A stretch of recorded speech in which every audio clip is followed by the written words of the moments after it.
All right, hello. Hello, Cheeky.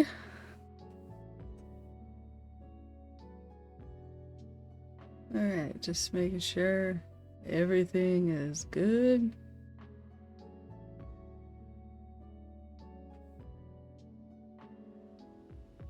Is the music loud?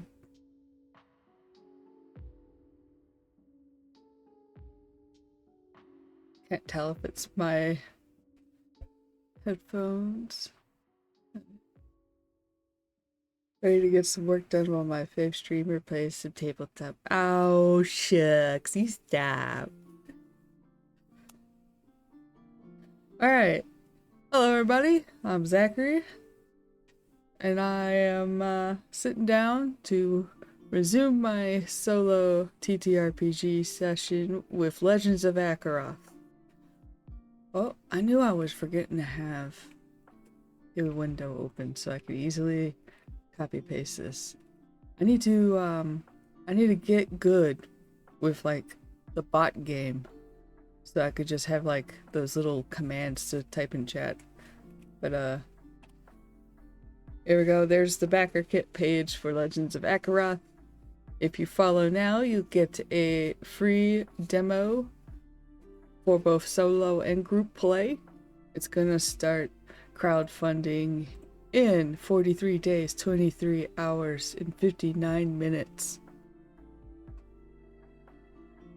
Yeah, check it out. Learn about the game, and then follow the Cross Paths Discord, where we are a pretty chill crew and friendly and helpful, and I wouldn't be here doing this today without them.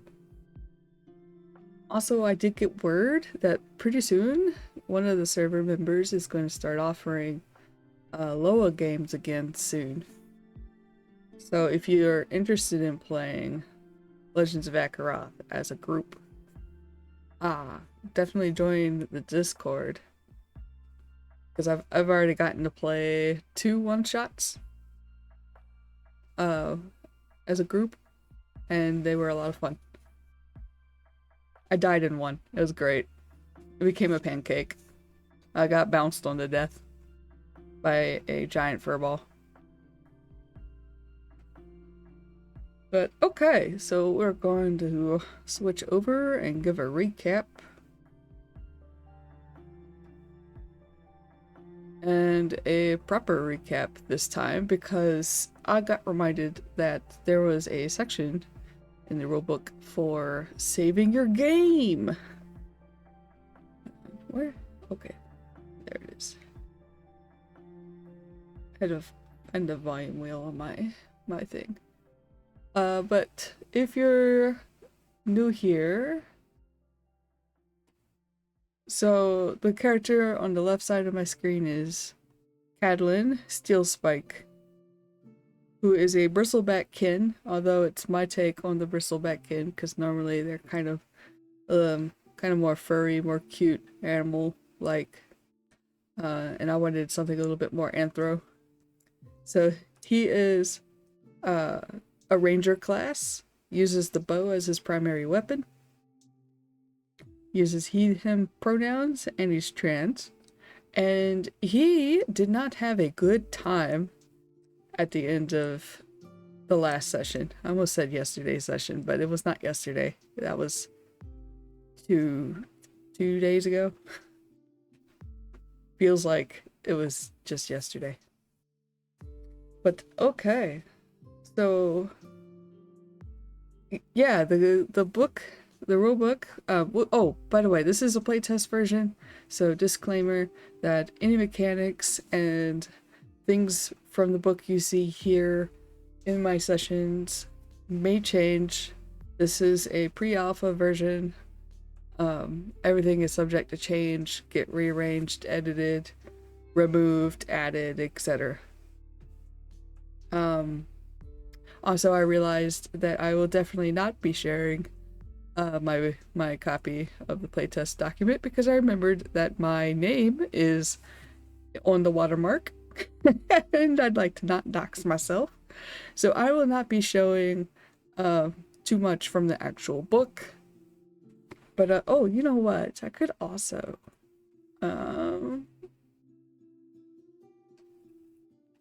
is it? Yes, cool. All right, hold tight because this video.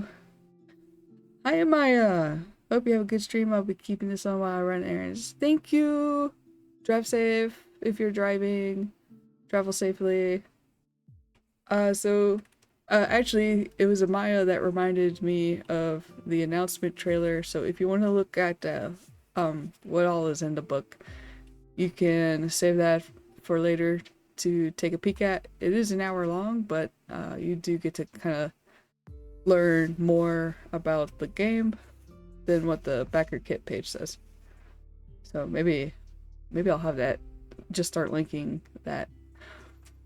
But anyway, so yeah, I won't be showing too much of the book itself because my name's on it.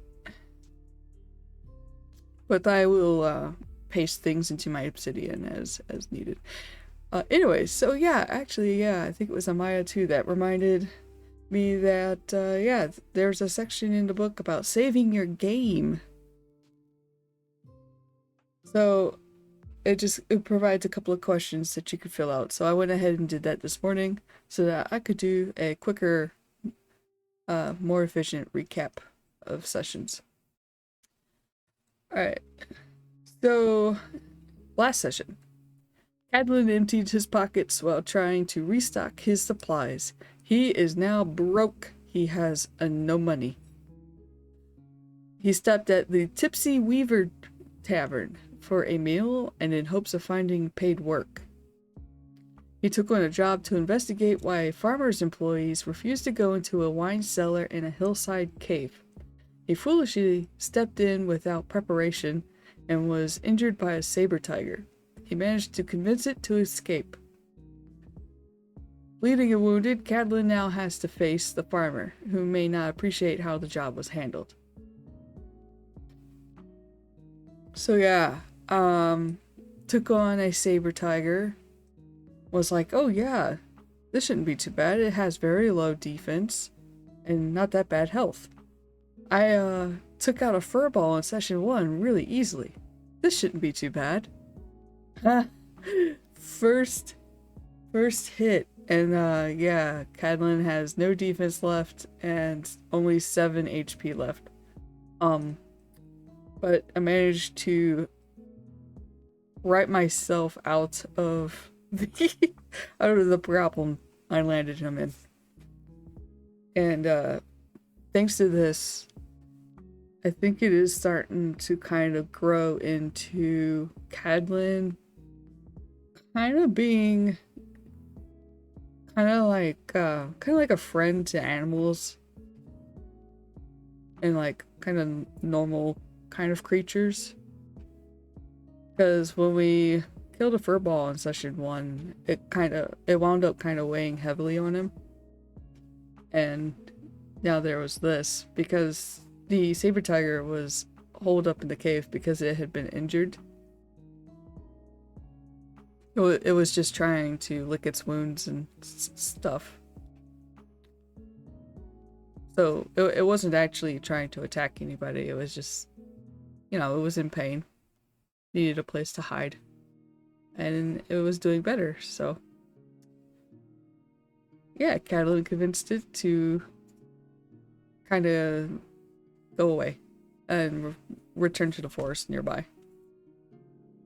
And I'm thinking that there's jobs for classes. If you have a primary class, you can take a job, and one of the ranger jobs is Beastmaster. When I first determined that Cadlin was going to be a ranger, I was like, oh well, maybe sniper. But because of this, I'm thinking that no, maybe Beastmaster is actually in his future. So yeah, we're gonna move along, close this, and move to session 3. Also, I said I was going to work out a way of making quests on the fly a little bit more easier because I kind of floundered a little bit last time and couldn't quite figure out how like to quickly make one. I still don't think I have a good quick way of rolling it up, but I did make a template and a quest log, which you can't see the folder on my Obsidian file, but so I got this template so that now when I make a new note in my quest log folder, it'll pop in this template that I can fill out for objective, the date and location in real time, kind of like that I obtained it in, key NPCs, a reward, and then I can also record the progress using a clock and quest notes. Excuse me. And then I have these tables over here that kind of help, just sort of to help give me a little bit of direction. I was going to try to go ahead and determine which oracle tables would be most suitable, combining ones in the rulebook and other oracles I own. But I didn't get to that point. I kept getting distracted the last couple of days by my own doing.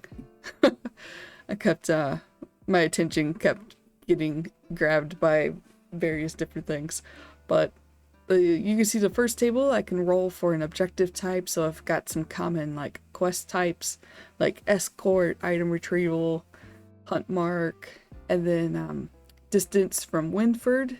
Winford is the city that we are making our home base. It is a homebrew city in the Cannon region of Airwick. More on that in a little bit. And then which direction, in case I want to see, like, am I going north, am I going west? If I need to make a delivery somewhere, I'm probably going to know where I need to go to make that delivery.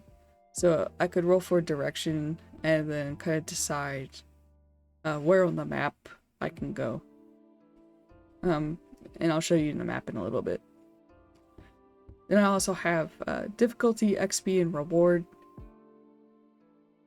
So I can roll for kind of like, you know, difficulty. I threw on some XP values based on how much XP you can get from discovering some places.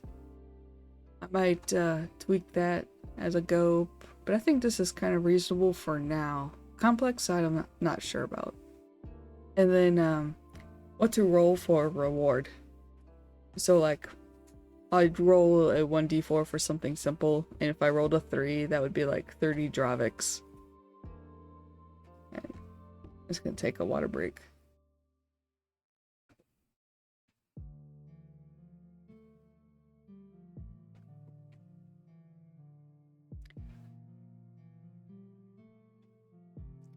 Alright, so yeah, that's the quest template. And yeah, also I'll fudge the reward if I think it's not quite right.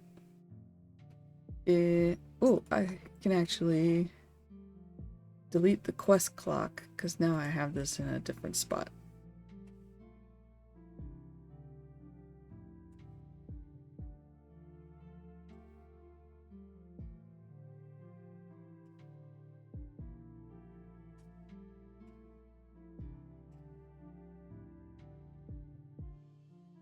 I wish there was a better way of centering things in Obsidian because it's not aesthetically pleasing. Okay. Close that for now, and then I wanted to show the map. Oh, that's not the location I wanted to open that in.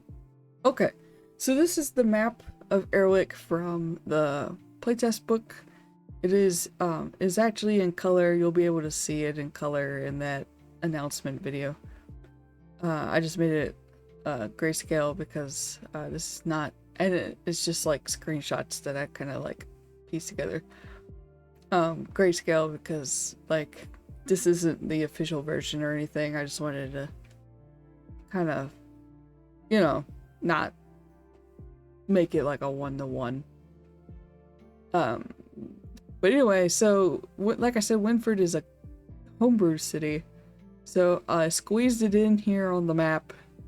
Cadlin was in a forest at the start of session 1, so I threw it near a clump of trees, and I slapped a river because Winford is on a river.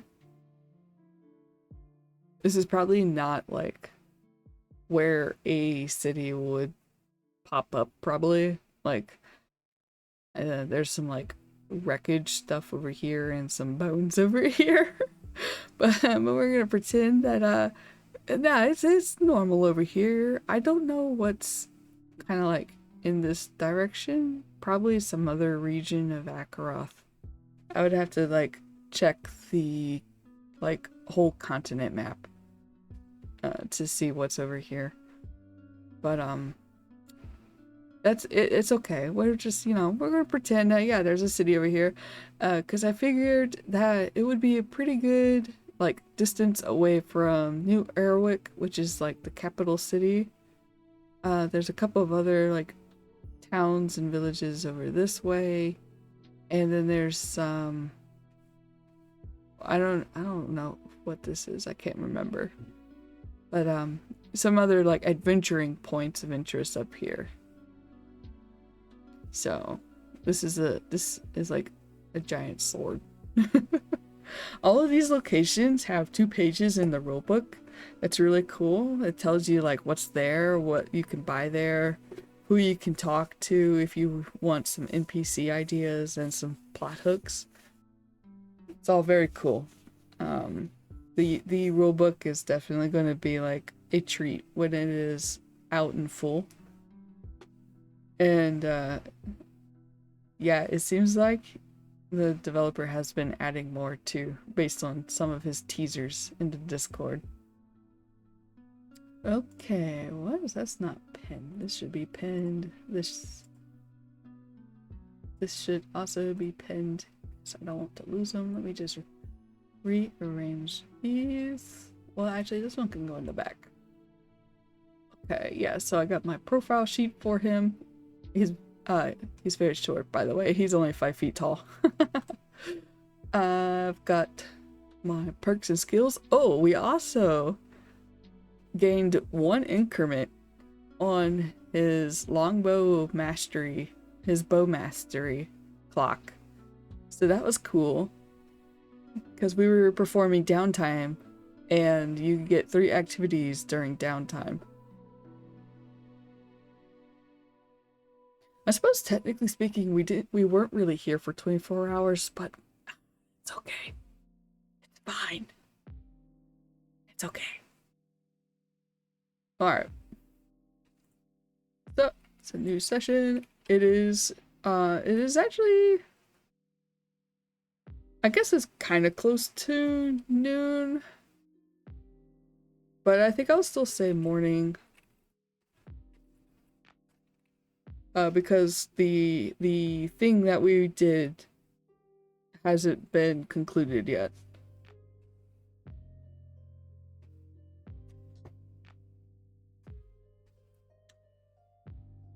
Okay, let's see. So we let the saber tiger escape.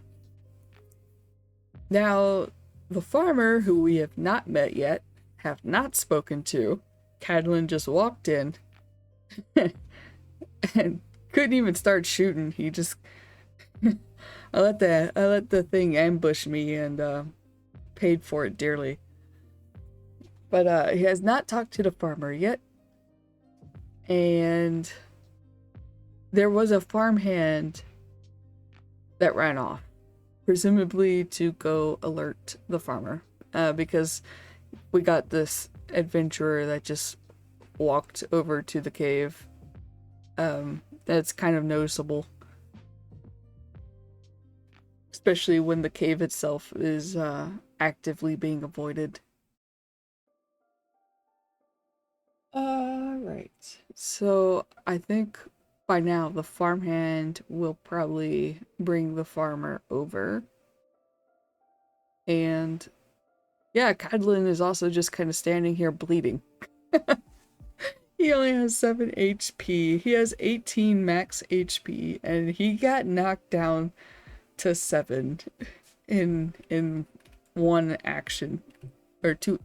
Yeah, one action. One attack did that. Lesson learned. Very much a level 1 character fighting something that he shouldn't be fighting. Let's see. Let me just maybe start setting the scene a little. Well, I also kind of need to maybe decide who this farmer is.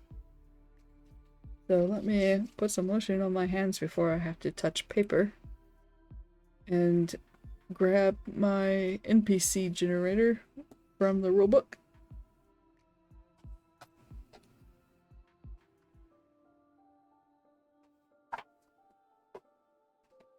Oh, this one doesn't have a binder clip. That's why I had an extra binder clip. Okay. No dungeons yet. We are not doing a dungeon yet. Alright, because who this NPC is as a person is probably going to help dictate how this interaction is going to go. Because like I said, Cadlin screwed up.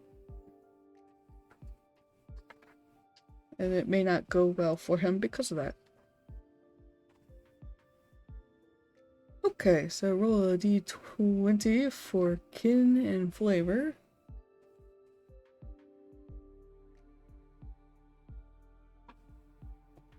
Got a 17. So a wood elf, deeply tied to nature, softer spoken, and older in outlook.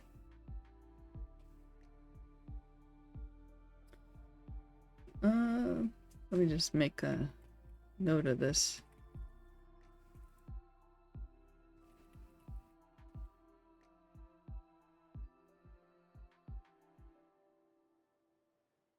I think I kind of like the flavor text of this one. I think I might keep it because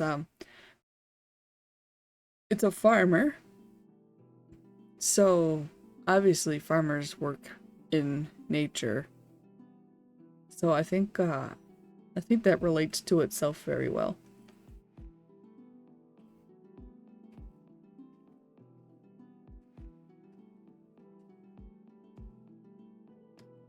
And for older in outlook, I think making them older too would also work. Let's see, did the rulebook say their lifespans, or is that just a Draconum thing?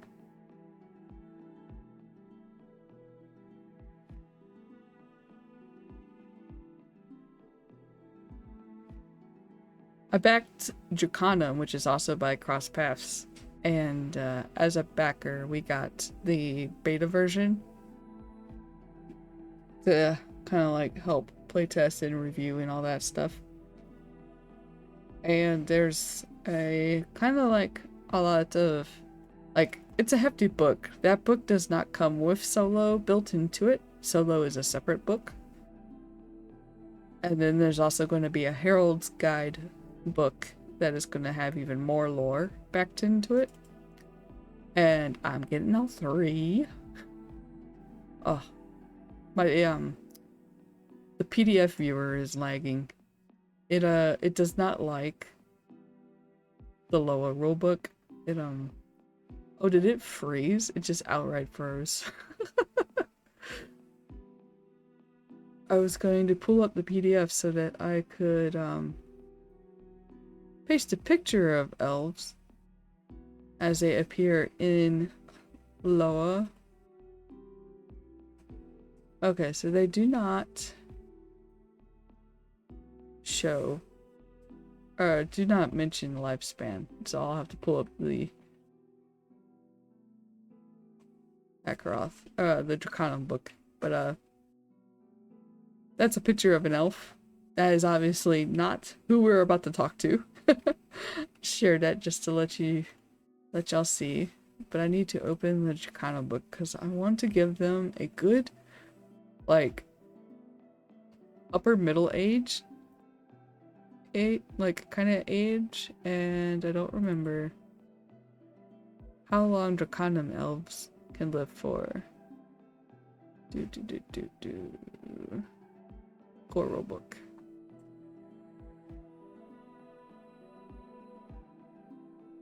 But it is kind of cool that like other crosspath games take place in the same like world. Cause yeah, you can kind of mix and match a few things. Not all of the kin in Draconum are in like are playable in Legends of Akeroth.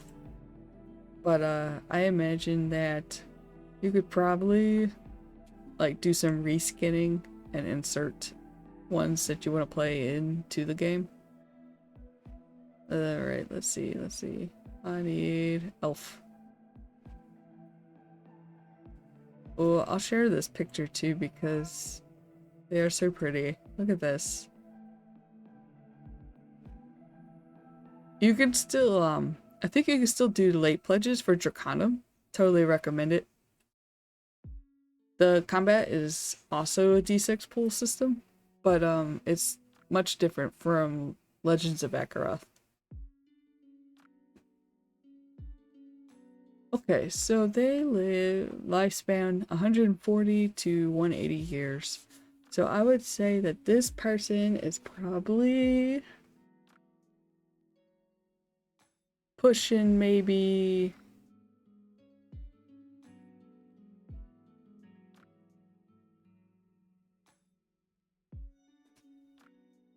maybe 100.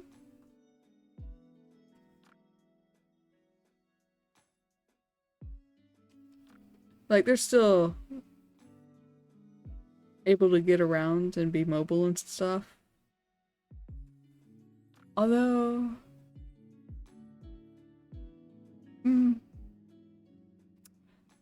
but maybe because like you would think someone like of this age would be kind of a little bit more wise about what's going on with the cave. So maybe they're busy. Oh dear, the beast has come by. They were, the cats were definitely filled with something this morning. And they were starting to settle down just as I was beginning to stream. And so I was hoping that we wouldn't have kitty chaos in this session. But, I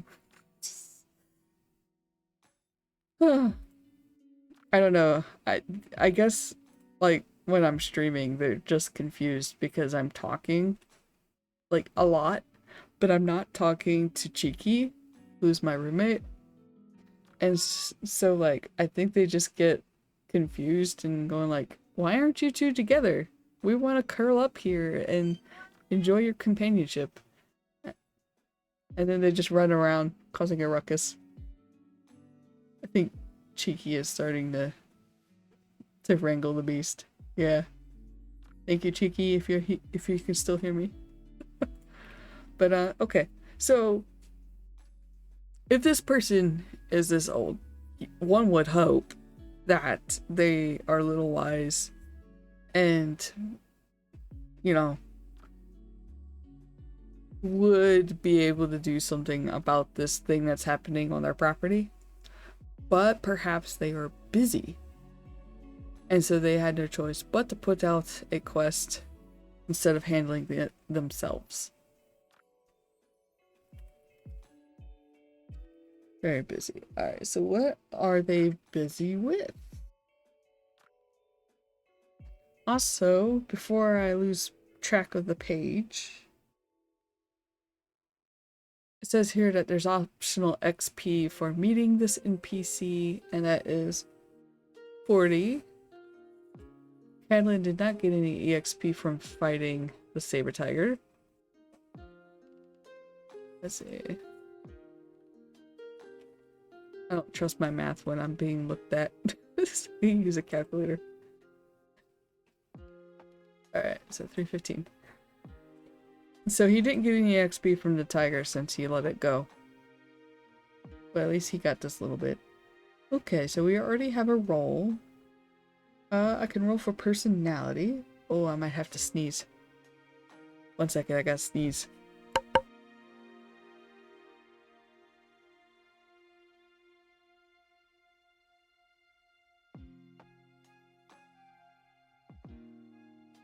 Okay, I sneezed. Twice. Alright, 2d6.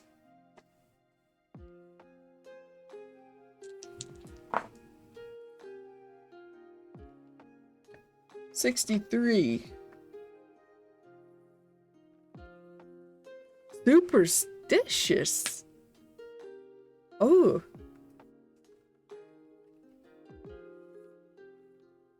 Interesting. I wonder, what if they were worried that it was haunted? And they're superstitious and didn't want to actually go near it themselves. And they're busy. Because, I mean, if you live in America, you definitely know that some older folks are suspicious. Illogically so, despite their age. So, that tracks. So very busy and superstitious.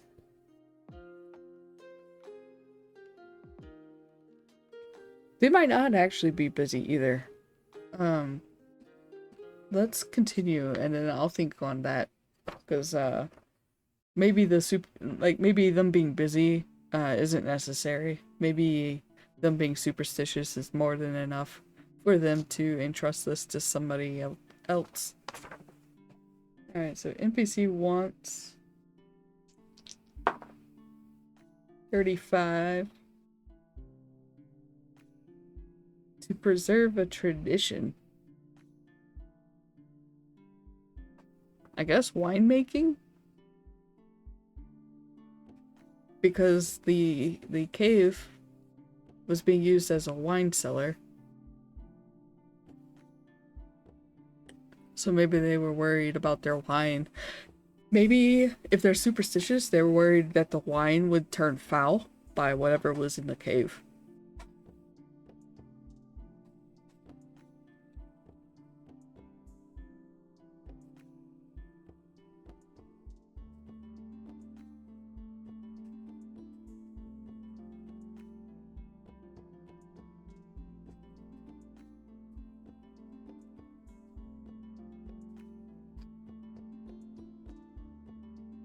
Because, there's that, I don't know if it's, like, commonly done today, or if it's even real, because I saw it in a movie.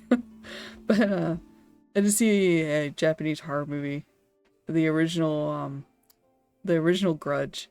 I think it was the original, very first one, where, they put a bottle of sake in the house that was haunted. And it tasted awful because the presence of evil spirits made it foul. So that's what I'm kind of thinking here. And then rumor hook. I don't think we really need a rumor hook. We do, however, need a name, and there's a couple of name tables. 33 Kyle. And 42 Drifthaven. Okay.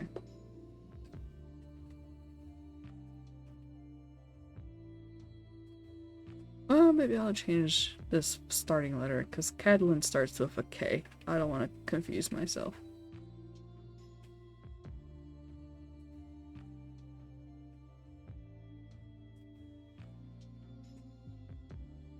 Let's see.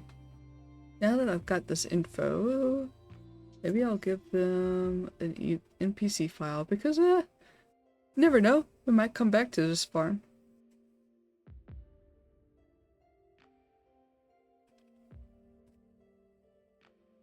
I'll just get the miner template though.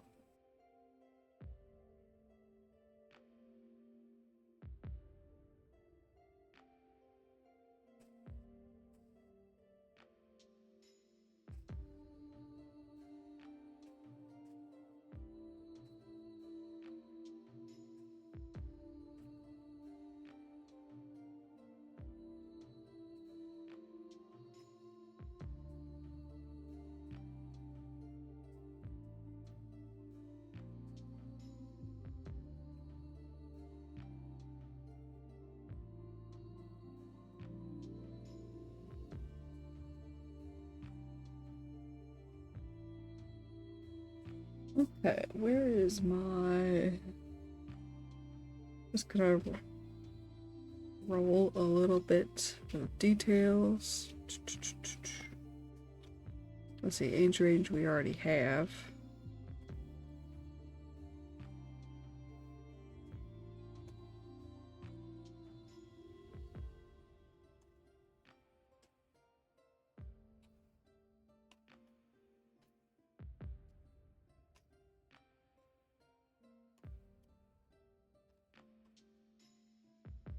Ooh, maybe if I roll for ambitions and then love and fear, that might help determine how they're gonna react to Catelyn's handling of the tiger. Because I mean, on the upside, if they're superstitious and it turned out to not be the work of spirits or something, they might be relieved and in a good mood about it, because it means they don't have to worry about their wine quality being tainted by bad vibes. Yeah, I think that's fine. I don't need to really work on a description, like a design description. Alright, gonna use my character design deck. I don't know if y'all can see it, it might be a little too small. Gonna roll for gender presentation. 5, they are masculine. Just make them a man.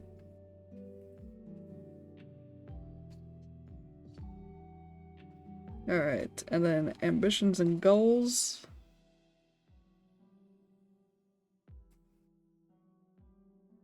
This is a D12.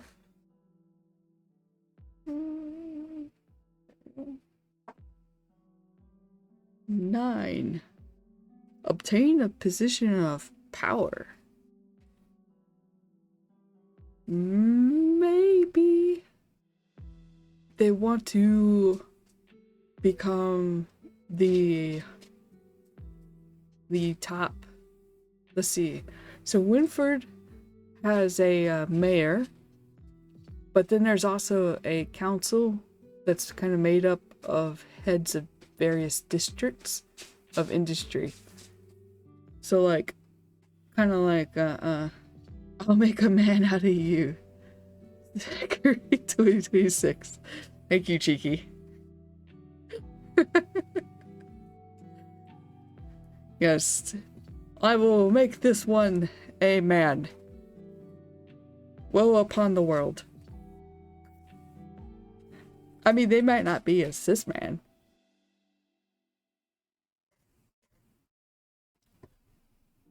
Okay. So yeah. So heads of districts, maybe I haven't decided if they're like trade guilds. It might be trade guilds. I was kind of learning about how ale, I think, or taverns. Maybe it was taverns in medieval times, or man, I can't remember the video I was watching. But kind of like trade guilds were kind of a big thing, where if you made a poor quality product, you would actually get like shunned or something. Are they strong as a coursing river? Are they mysterious as the dark side of the moon? This person probably not. They might be pretty strong since they're a farmer, but the mysterious part probably not. But yeah, so maybe they want to become. Oh yeah, so yeah, if you made a poor quality product, they would like kick you out. They might even run you out of the city, if I remember right. Don't quote me on that. I have not watched that video in a while. This was like half a year ago, maybe. There's a guy on YouTube that does a lot of videos on like medieval times while dressed appropriately. But so maybe this Kyle. It's Kyle. Maybe this Kyle wants to like move up in the wine guild. Hi, Evia. And so they are, yeah, that's why they're deeply concerned about the quality of their wine.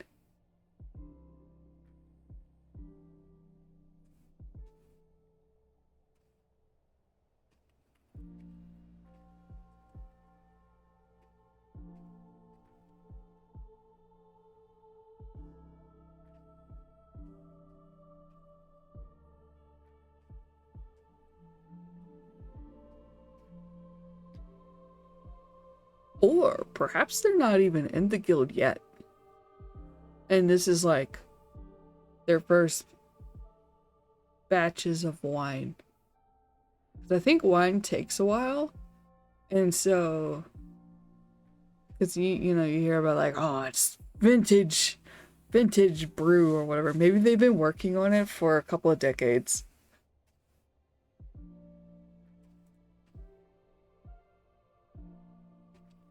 So one wants to obtain a place in the wine trade guild and is therefore deeply concerned with the quality of their wine.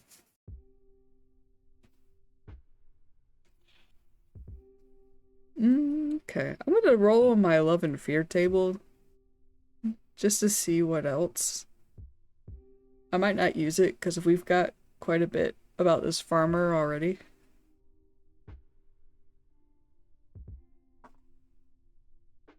Okay, so they love a sport. And they fear death. Yeah, that's not particularly helpful. So we'll just leave that for now. Alright. So this person is coming up to Cadlin. Is there a table for me to determine what kind of mood that they are feeling about this? Because I'm pretty sure everybody would have seen the saber tiger fleeing the cave and going to the forest.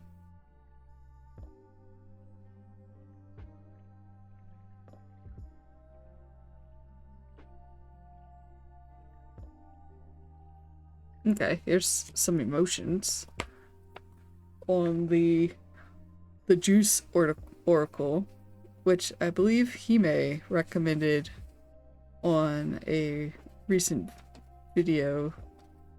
You just print it out, fold it a few different ways, and then make a single cut. That's really cool. But they got a... where'd it go? There it is.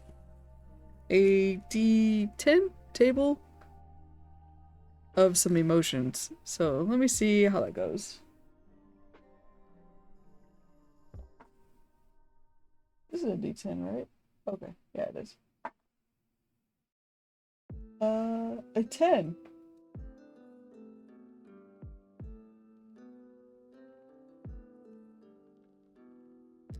Okay, so I have the option of deja vu or all.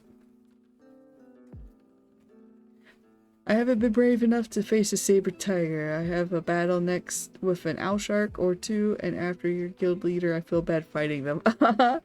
Yeah, I love them. Look, the moment I saw those, I was in love. I was like, oh, this one is friend shaped.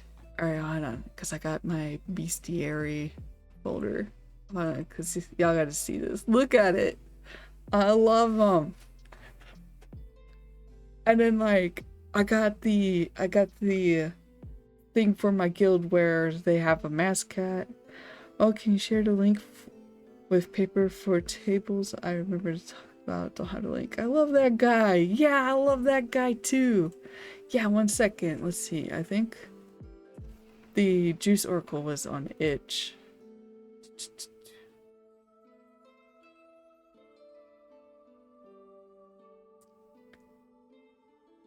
But yeah, I love these dudes. I love how they can be a little creepy because they like to stand stock still and wait for their prey.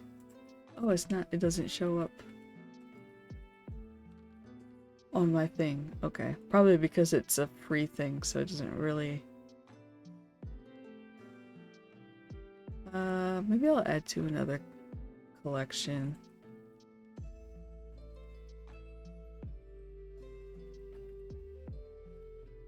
Okay, because I should keep track of such things.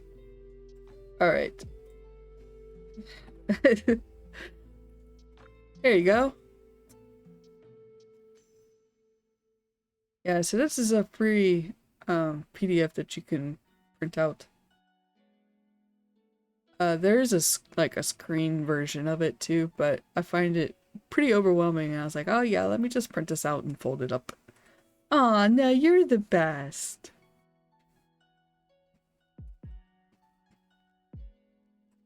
You have been very helpful and stuff.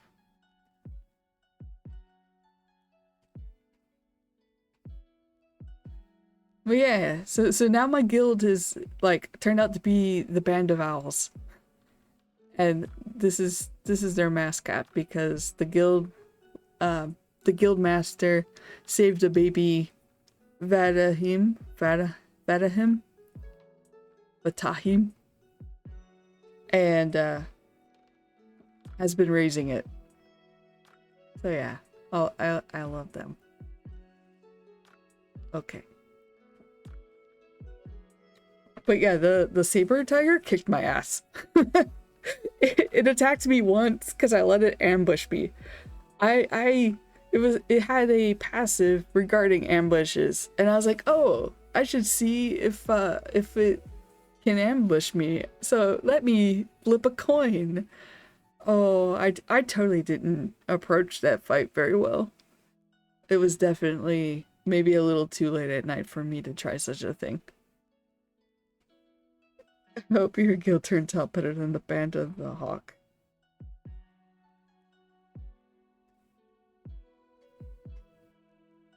Some water. Okay. Oh, and then owns a farm just outside of Winford. Cool. Oh, Berserk reference. Okay, yeah, unfortunately I have not read Berserk, sorry. I'm a little aware of it. It's kind of like probably a kind of a far off. I'll get to this one day perhaps.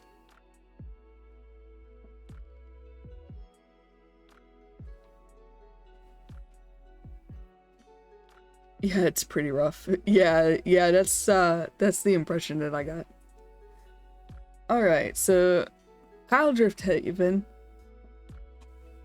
is a wood elf. I can change this because now I know his pronouns. I call it Hellraiser meets Knights of the Crusades. I unfortunately don't know either of those. I'm so sorry. If they're movies, I unfortunately have to announce that I'm pretty movie dumb. Cheeky has been working to rectify this. She has been doing her best to educate me. I'm so sorry.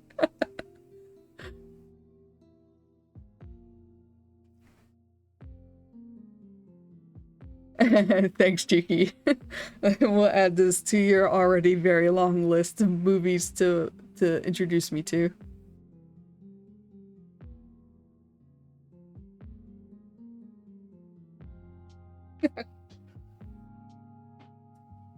So he's in his late 90s or early hundreds in age. Deeply tied to nature, soft-spoken and older in outlook, because he is older. Very busy and superstitious, and he's worried that the wine in the cave would turn foul because of whatever was occupying the cave. So yeah. That it'll be tainted by evil spirits. Wants to obtain a place in the Wine Trade Guild and is deeply concerned with the quality of his wine. Owns a farm just outside of Winford. Okay, so now we know more about this character. This NPC that is approaching Cadlin. And now we kind of have a better idea of like what his state of mind is and how he may interact with Cadlin, who just showed up on his farm unannounced, engaged with a saber tiger, let it get away, and is now standing in front of his wine cellar bleeding. Okay.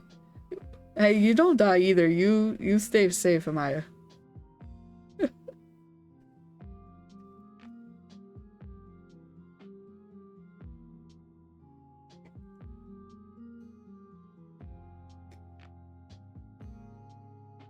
Okay.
What do you hand her?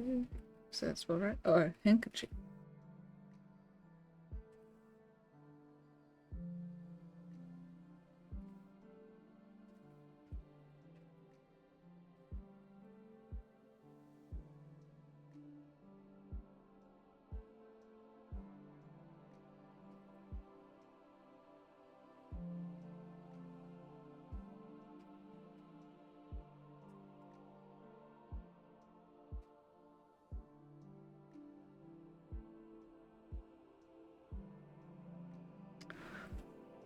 The farmhand Cadlin saw earlier approaches the cave in a hurry, followed by an older wood elf that Cadlin assumes to be the farmer.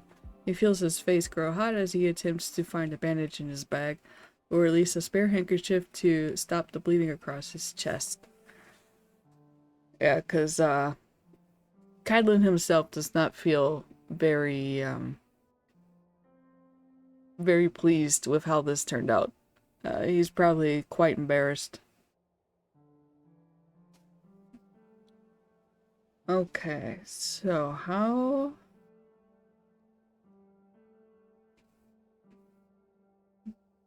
do we interact with, or what is this NPC going to say? Oh, that's right. I had rolled Deja Vu or all. AWE, because I'm aware that that sound comes out kind of funny out of my mouth. So deja vu or all.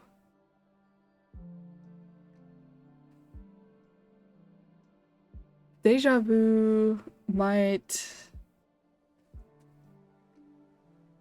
Okay, so deja vu would imply that the farmer has seen something like this before.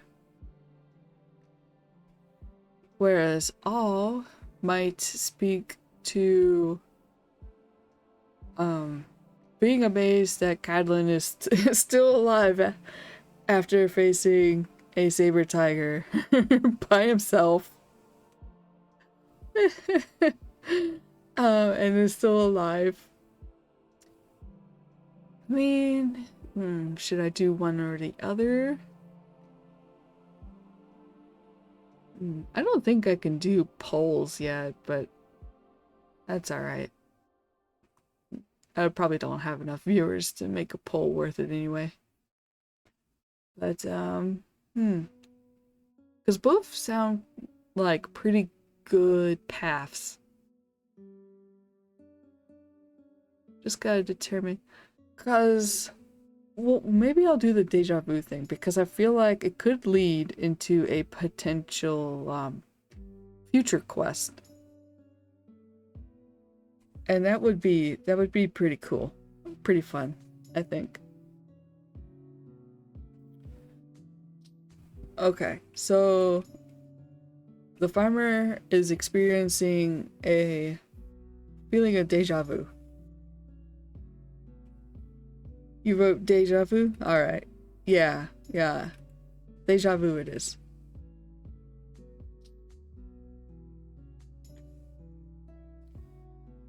And maybe with a bit of all, because we can work that in still.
Oh, hello. Oh, Azun, hi. I don't know if it's Azun or Azun or what. You can let me know if you feel like it. But hello. Thanks for the follow.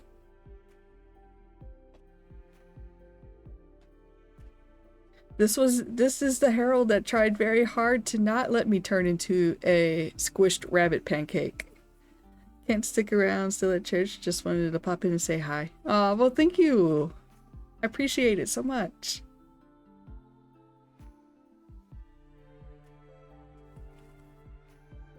Alright, here we go. Alright. Was that a saber tiger that I just saw bolting from my cellar? The farmer exclaims. He turns to the farmhand. Don't just stand there. Go fetch some bandages for the poor lad.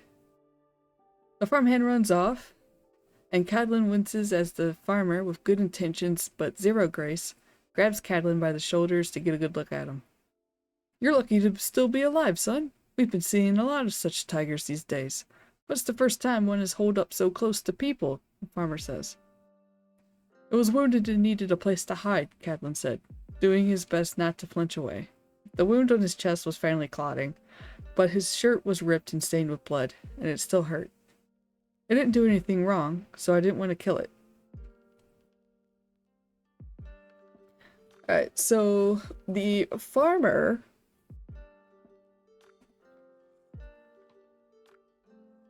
is deeply tied to nature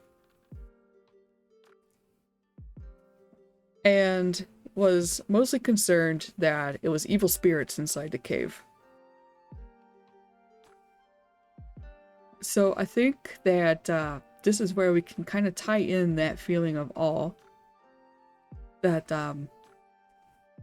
Cadlin was able to, for the most part, peacefully resolve an incident with a wild animal that was just, you know, trying to survive. And now we have a potential future plot hook of there being more sightings of saber tigers in the area, which is unusual. So far, probably not like a threat or a real problem, but could potentially become one. And I'm thinking maybe it could be caused by something else, like they're being pushed out of their original territory by maybe something bad.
Alright.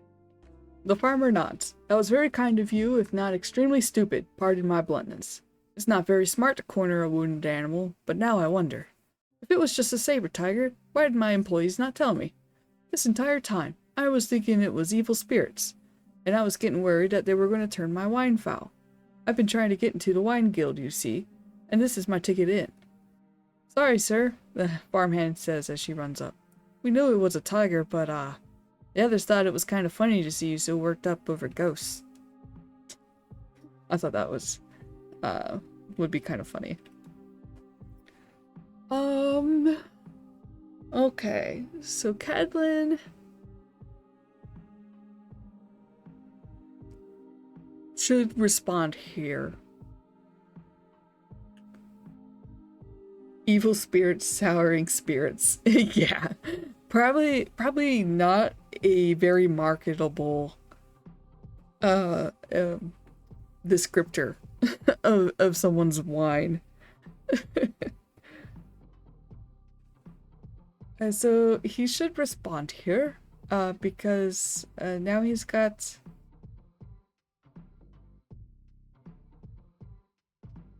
Let's see. So the farmer, I didn't think about it before. I probably should have rolled to see if they were going to be nice enough to do this, but I think it's kind of common sense.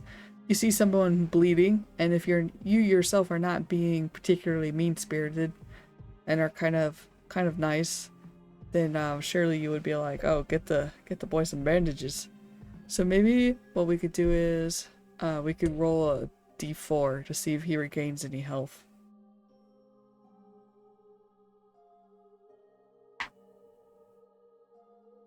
Alright, so he gets a 3.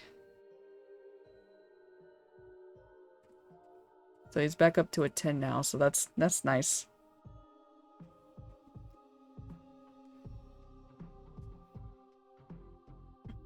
Although, well, we'll get to that in a bit.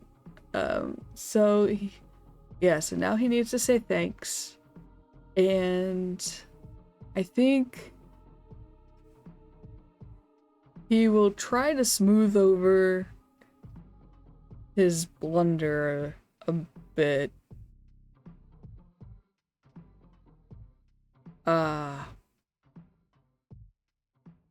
To try to kind of save face. I don't think he would expect to get paid at this point, but he does kind of need money. So I guess he'll just sort of try to present himself to be a little bit better than he was and ask about money, but that might be because it's two different things.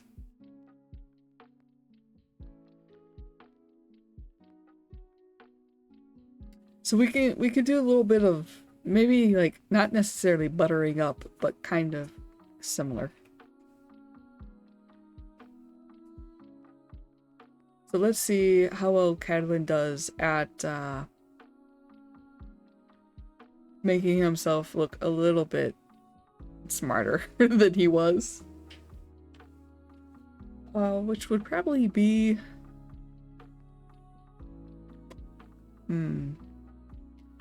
Mind and Shadow.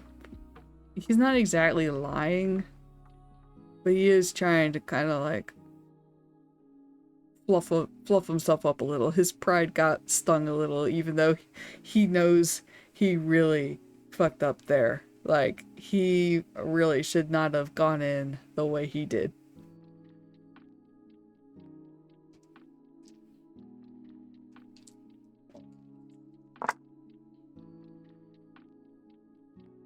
So he got 2 successes, so that's mixed. So maybe what it'll be is that he succeeds in making the farmer view him more favorably, but the farmer knows. The farmer is old enough to know that this young man knows that he screwed up.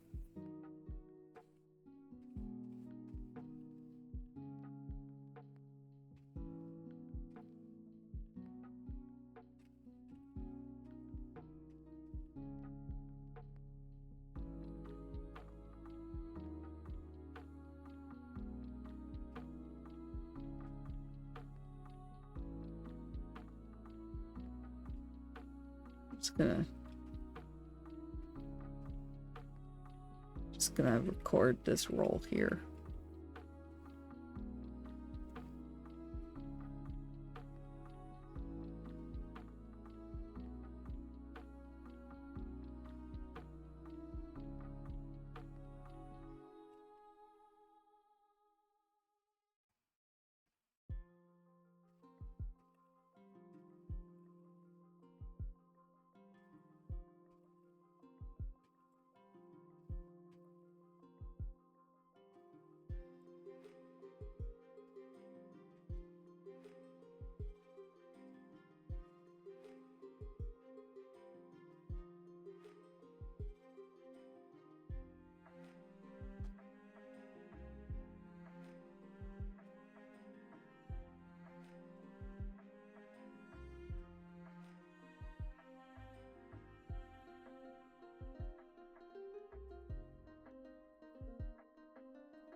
Alrighty. I didn't want to cause a ruckus and scare whatever was in the cave, Cadlis said, feeling his pride sting despite knowing the farmer's words were true. If needed, I would have backed out of the cave and requested assistance, but it was unnecessary. The farmer eyes him in a way that Cadlin knows that the farmer knows that Cadlin was lying through his teeth. But the farmer smiles anyway and nods. Alright, lad, if you say so. You're the adventurer, after all, and I'm sure you've seen many beasts and critters in your travels. Appreciating the out, Cadlin moves on to the question of payment. Okay. So how should I set up this next roll? Because I think whatever it is, like if I wanted to just kind of roll for a straight up success, mixed or fail based on like a check, it is probably not going to be a full success. Because it's probably going to be a... So if we're debating or like kind of like trying to persuade to still get some kind of payment, that would probably fall under mind. And then maybe world or soul. Let me do a quick peek real quick. I said quick twice. Solo.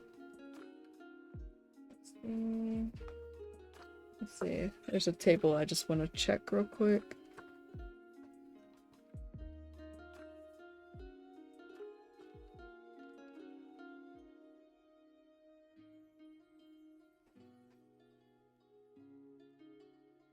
Yeah. Yeah, that didn't help. Okay. But I need 4 successes. And, like, even if I was to roll, like, 5 dice, which is like the max that I could roll based on my current stats, the possibilities of getting a full success is, like, very slim.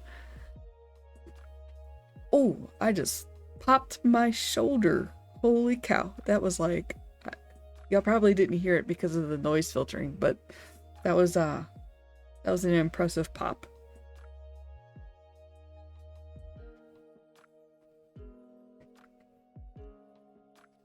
So if I still want to give him it, like an actual shot at, maybe not, I mean, like, yeah, because the reward for this was 25 Draviks, if I remember correctly. This was before I had my quest log. This is exactly why I was like, I think I'll make a quest job, like a quest log.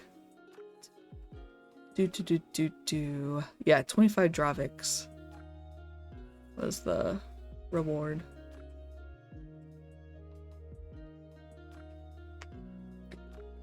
So if I want to still have a chance at him possibly getting it, I could lower the success, or I could add a dice.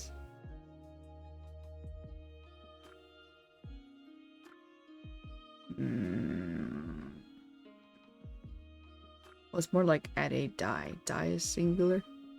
Anyway. So we do have a favorable, like, the farmer seems to have a favorable view on us. I don't know if I would really call that a boon.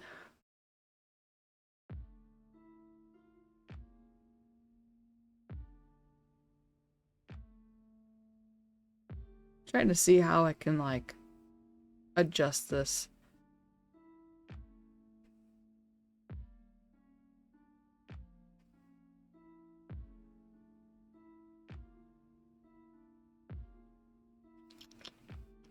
I'm just gonna drink some water while I think about it. Actually, here might be a good time for a bathroom break. So I will be right back thinking about this as I use the bathroom.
Alright, sorry about that.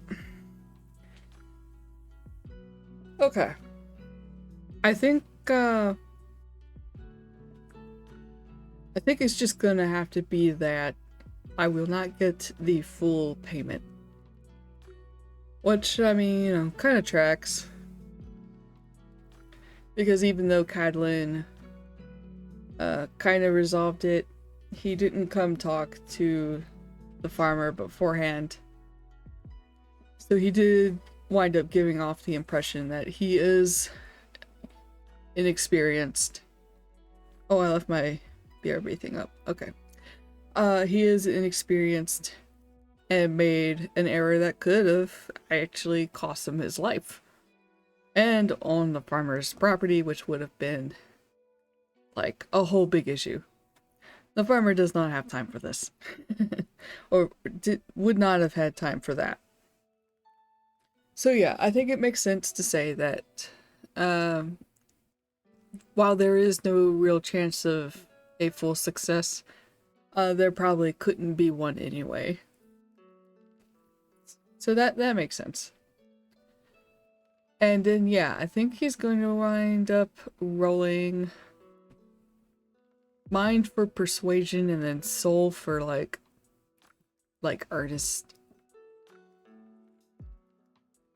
earnesty. Is that a word? Earnesty? So that would be just a 4.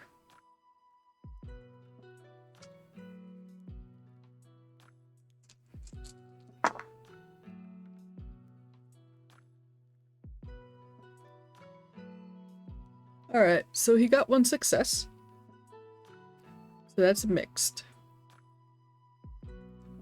And so I believe like a partial payment is probably like equivalent to a mixed success.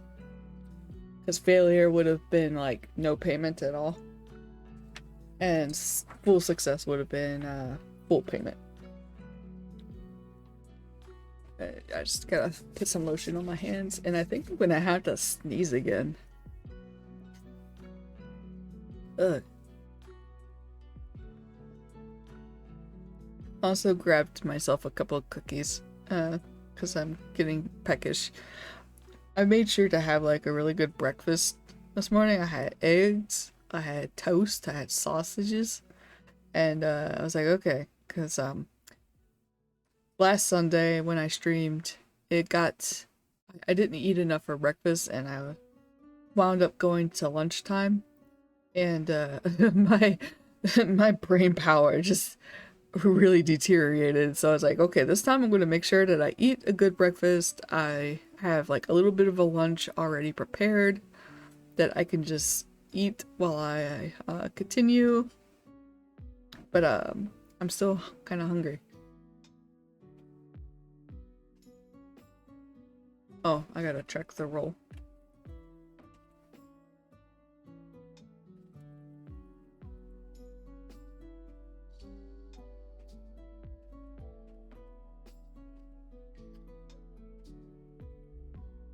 So, mixed results. I'm gonna eat my cookie while I write this next exchange.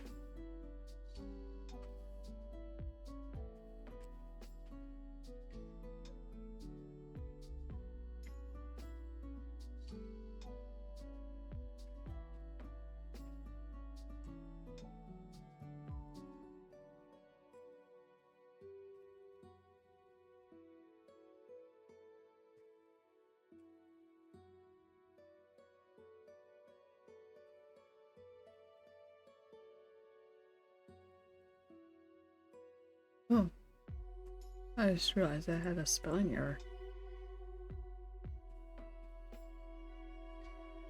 I gotta fix that. 1 second.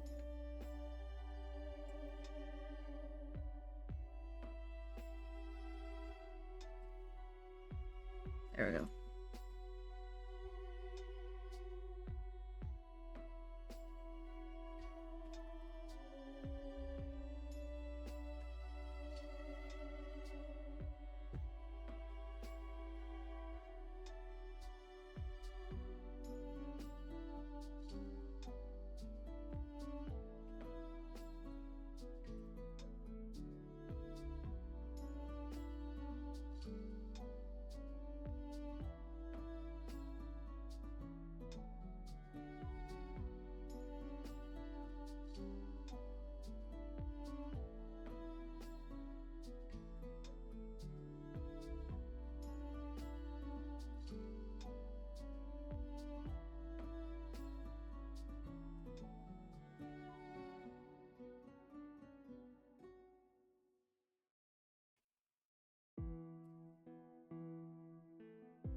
Alright.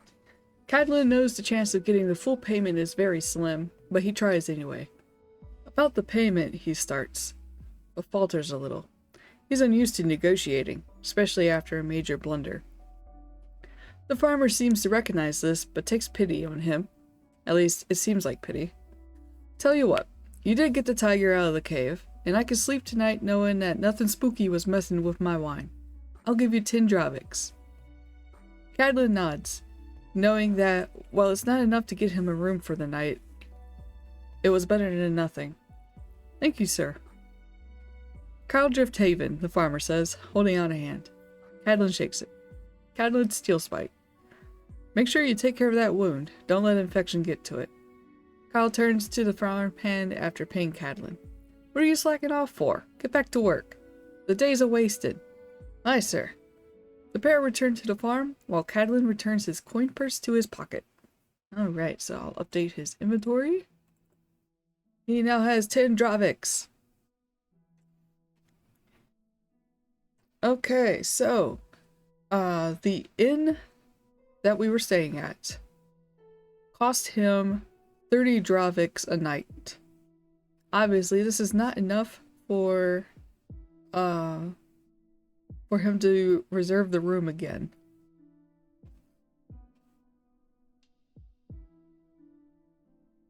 But he is wounded. His defense will go back up because we're out of combat now. But if he was to get into a fight with even a furball right now, he would probably be toast. Just give me a moment. I'm eating my cookie.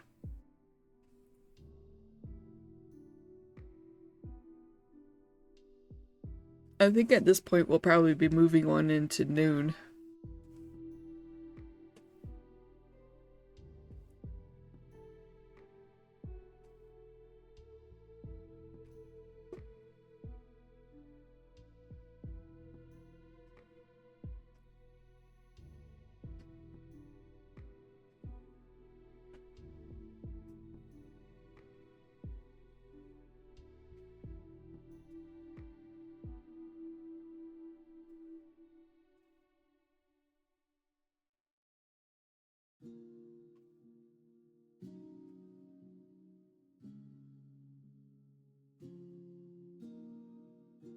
Cat is yelling in the hallway. Is he hungry, or is he just being chaotic? The world shall never know. It is probably the latter. He got fed earlier, I think. I think he's just being fussy because he wants to cuddle. And both of us are busy at the moment.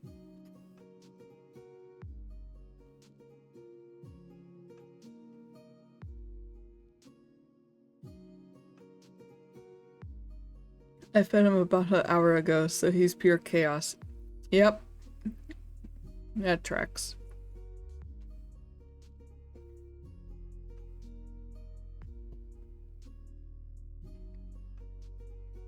Meow, he says in the hallway. Meow. Meow. I'll have to be careful because then he'll come in and yell at me. Oh, I'm just gonna blow my nose.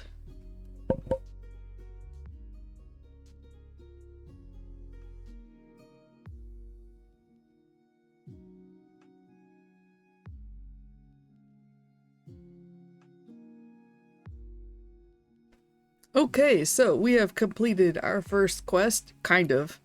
We did not actually, like, complete it, but it has been more or less resolved.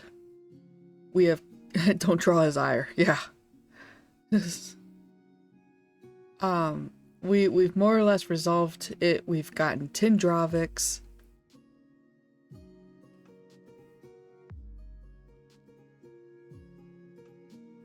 And we need more for an inn room. Unless we find somewhere else to stay.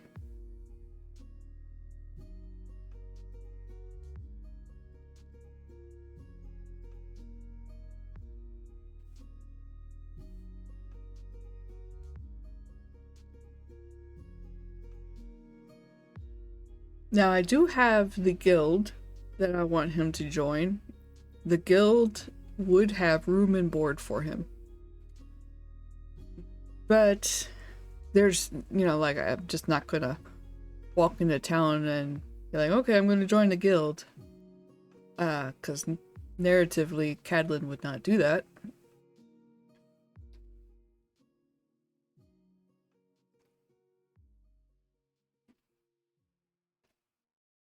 So I would have to kind of find a way for him to encounter the guild.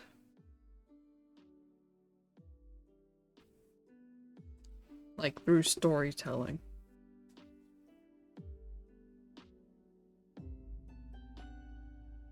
I'm almost done with my cookie.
Alright, so thinking.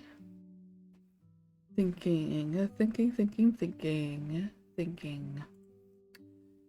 think we are probably going to wind up going back to Winford. Because while we do have... Oh, I should jot down the note about the saber cats in the area. Okay. Oop, no, not PP. We are not here for that. Alright, so that's linked.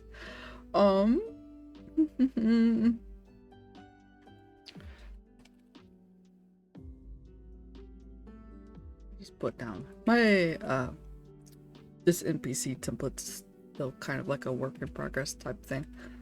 Plot hook.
Cool. Jot that down. Alright, so yeah, I think yeah. He's gonna head back to Winford because I don't think he can pursue that plot hook right now. He is kind of wounded,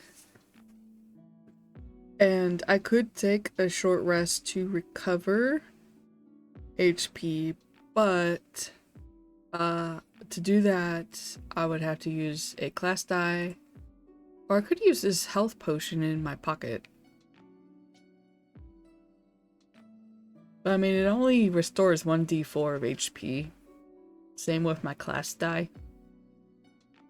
And I have 18 max HP, so even if I was to roll max on both rolls, that would get me there, but I highly doubt that I would roll 2 4s. And I kind of wonder if maybe I should save the health potion for a critical moment.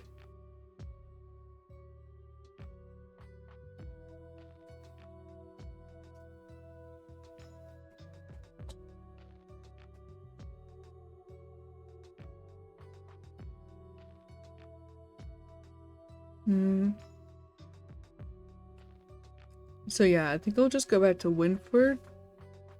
Maybe try to find some other small gig that he could pick up and get money for.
Alright, so Catelyn returns to Winford as the sun reaches its zenith in the sky.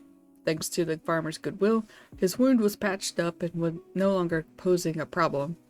But he knew that he looked a bit of a mess and drew several concerned glances from passing folks. Not knowing where else to go, he returns to the Tipsy Weaver. Alright, so this is the tavern that we created in the previous session. And it has a job board. So we could see if there is a small job that he could potentially do. But maybe this could also be where he encounters the guildmaster of the Band of Owls. Because that was something that I was hoping to have happen early on in this campaign, was for him to join the Adventurer Guild. Because in Legends of Akeroth, guilds can increase rank and get guild perks. And obviously I'd like to kind of start in on that kind of early so that the guild can level up. And I knew that I wanted guilds to be kind of a thing in this game because, I mean, why not? It's cool, it's fun. Does my character want to make friends? No, he doesn't, but he's going to, whether he wants it or not.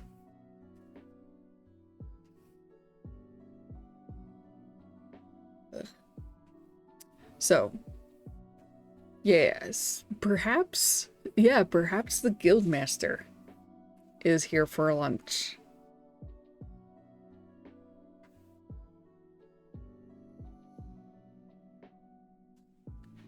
Let me pull up Orin's profile. This is not what Orin Westgale looks like.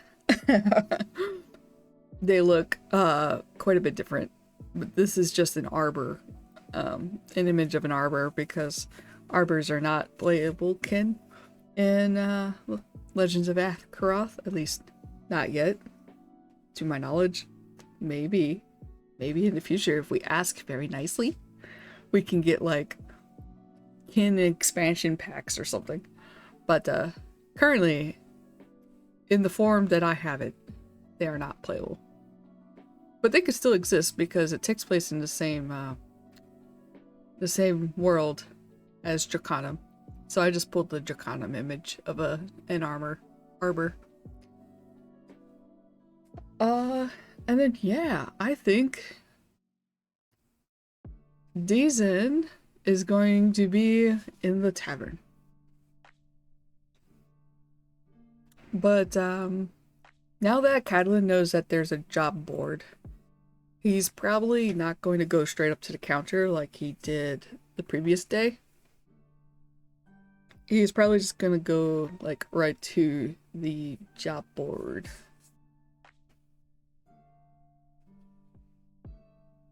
And maybe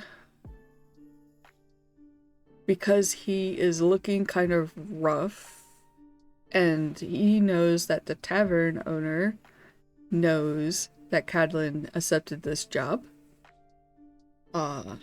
perhaps Orin could potentially, you know, call out to him, ask him how it went.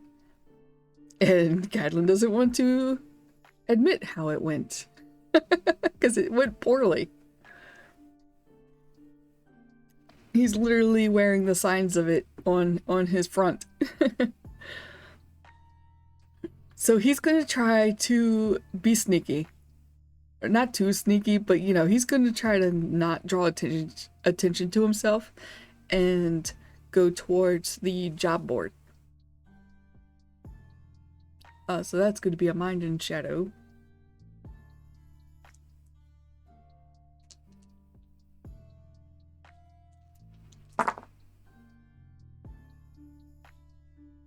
Three successes. That's pretty good. That's 3 out of 5. And I think almost all of them were 6s. There's like 2 6s, I think.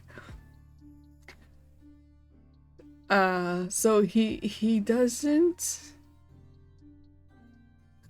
like he succeeds, but there's a consequence. Maybe. Ooh, there's an idea. Maybe Orin doesn't see him, but maybe someone else does. And not Deezen, because I think Deezen is going to be sitting at the bar talking to Orin, and this is why Orin doesn't catch that Cadlin has come in. But maybe there's someone else looking at the job board.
Okay, I think we'll do a quick roll. Okay. So, the Band of Owls is the adventure guild that Cadlin is going to join. They are the only adventure guild in Winford,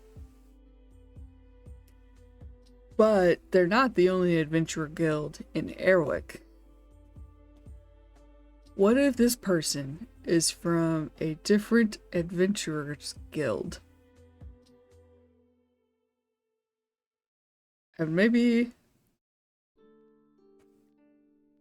they're like kind of like a rival group, except not really a rival group because the Band of Owls is still pretty new, only has a couple of members. So maybe this group does not view them as rivals because of that. So that it's like, this group is beneath us. We're so much better. That kind of thing.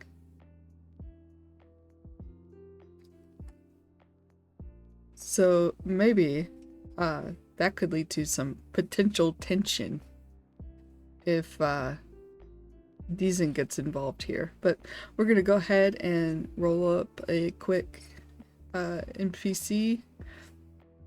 I was gonna make this really quick, but if they're going to be from like a rival group, then I might put a kind of the same amount of thinking into this person. So a d20 and a 4. Oh, they are also a Drakari. Ooh, that's spicy. Ooh, I like that. Yes, I am liking this idea. I don't think they're going to be a minor NPC though. I think this person is going to appear more than once or have a greater impact. Orin too might become a bit more of a major NPC if we continue coming back to the tavern. But we'll see for that later. But in the meantime, yeah, I think this person is gonna have a big role in the future. Somehow. Alright, so they are Drakari, and I think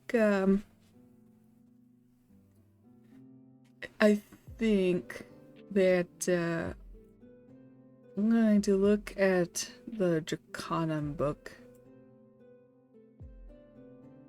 to pick a subkin for them.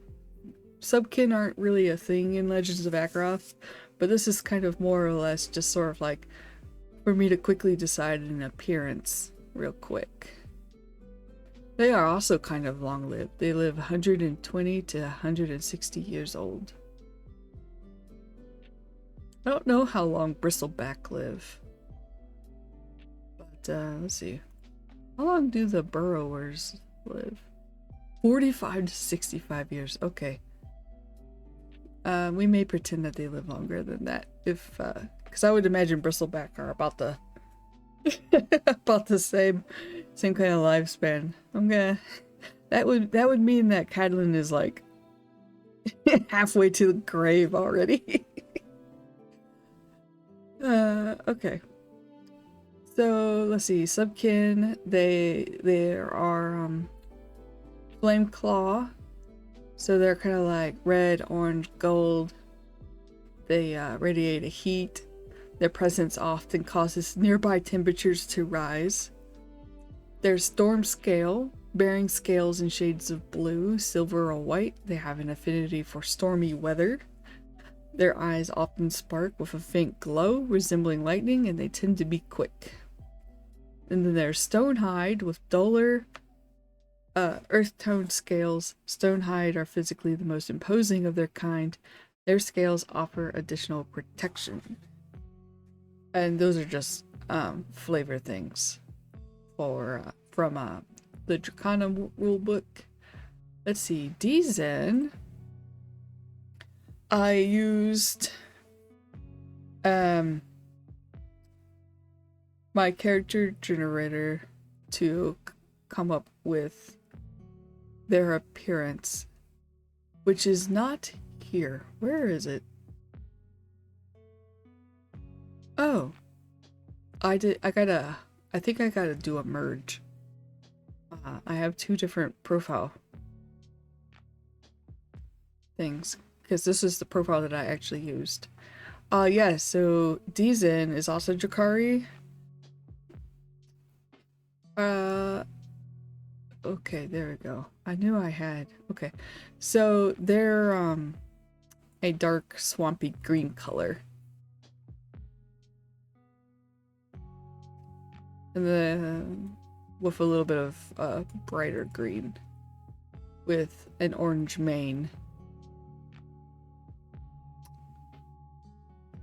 So that said, I think that this person is probably going to be kind of fiery.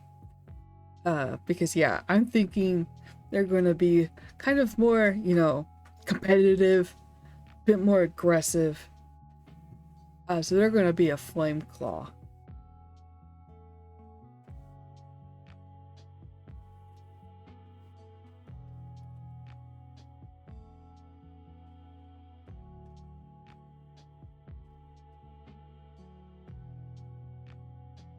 Okay. And then I get my gender presentation deck card.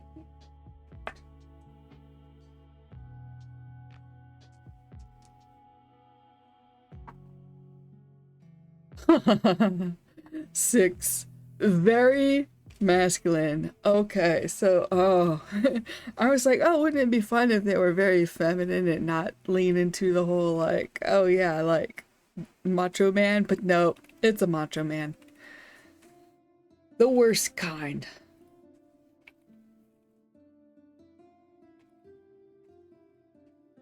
Just gonna put macho man. So that yeah.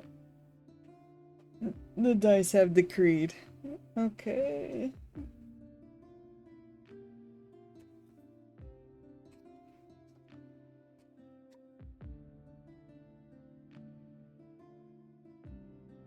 Where'd the other card go?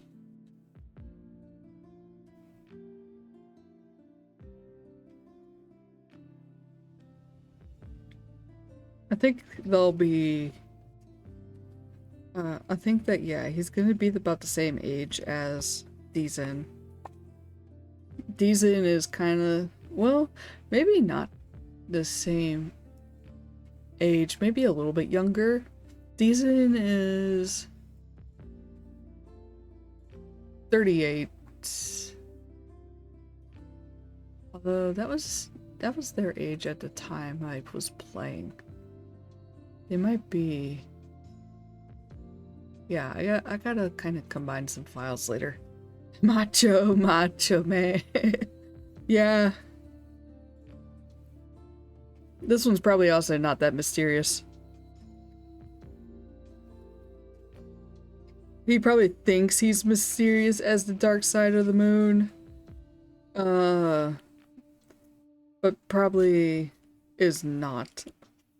Ooh, I can roll his class. Because if he is an adventurer, he would have a class.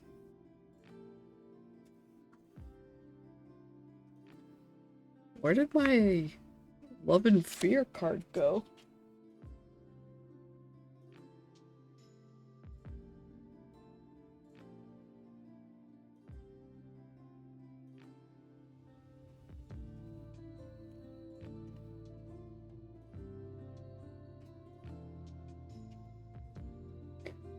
Sometime I might draw a couple of these NPCs. Like, I've been wanting to draw Deezen for a while.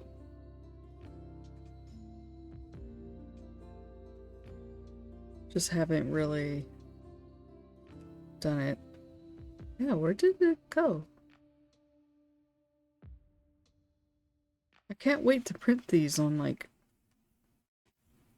get these printed by like an actual like card maker, because I am not jiving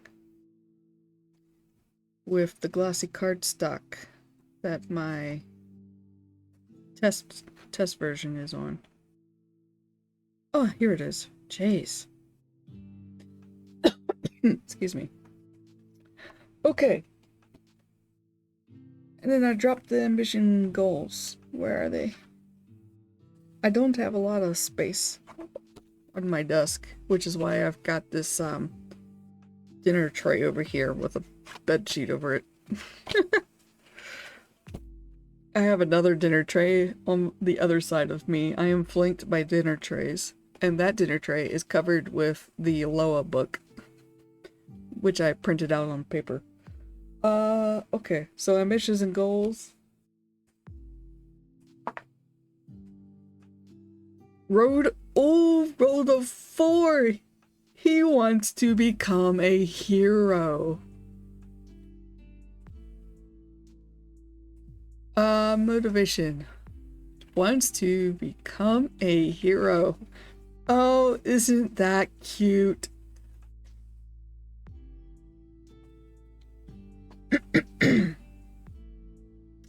Okay, so obviously my main NPC file template has more things that I'm clearly not going to fill out here.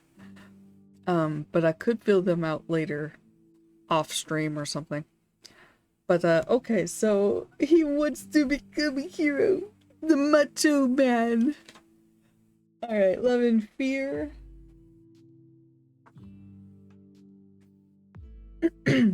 He loves animals. He loves animals. I have a section for pets on here. Maybe he has a pet. Let's see, I don't really have like a love and fear type section. Excuse me. I guess I could kind of fall under virtue, maybe. Or just put that here. Loves animals. Okay, now what's he afraid of? Disease. That one could lead to something interesting, because if he's like a manly man, wants to become a hero, you can't fight like disease. Like you cannot swing a sword at disease. So that would be yeah, I think that's a pretty good fear. Yeah, I might have to tweak this template. Savvies and aptitudes, motivation, state of mind. I'll just put it up here. Afraid of disease.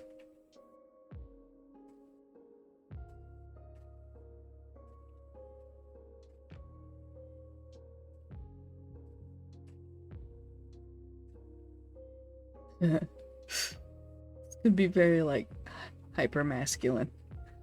Okay, so let's see, where did the card for class go? Because man, it'll be so funny if I roll and he's a mage.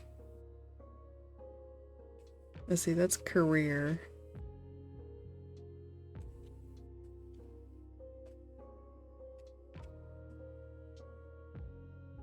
Which would be perfectly fine for me. Give me my buff mages. There we go, fantasy class. This one is not exactly one-to-one with Loa, but I will give it a go.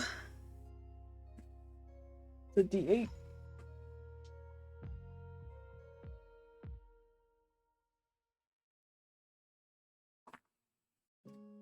Got a 6, a monk or grappler. Alright, so now I need to consult the book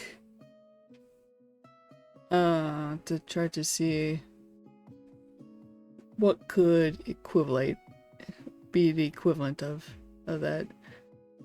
I don't think there is really something, because there's only,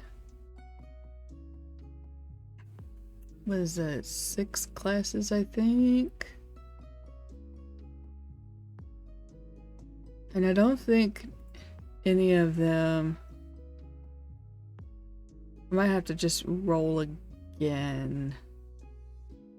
Because I don't even think for jobs, I don't think there is something that is the equivalent. Unless it's in Sage. Sage jobs, herbalist, shapeshifter, summoner, warden. Yeah, no. There's no I don't think there's anything in Warrior, Berserker, Black Knight, Lancer, Vanguard. Okay, yeah. I'm just gonna roll again. As funny as it would be for this guy to just be like purely fighting with his fist because he's that manly, don't really. If there was ever something to do with combat, I wouldn't know what to do with him. Got a 5. Combat magic user. Okay, so that would be mage. So I get my buff mage.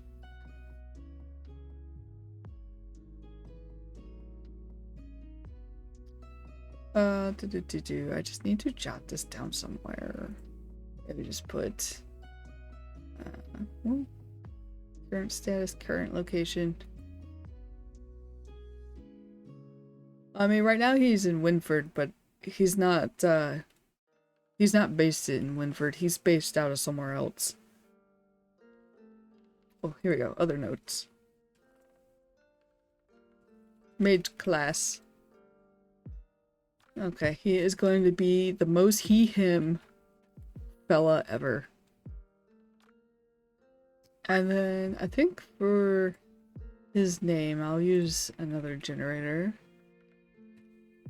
Because the ones in the rulebook are kind of short. So I don't want to overlap too much. Let's see. Yeah, there we go. Dragonkin names. Only the manliest names, please.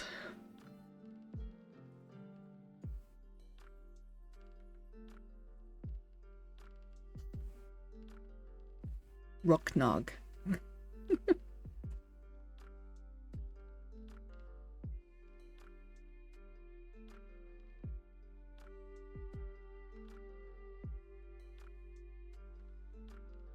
Okay, I kinda like that name.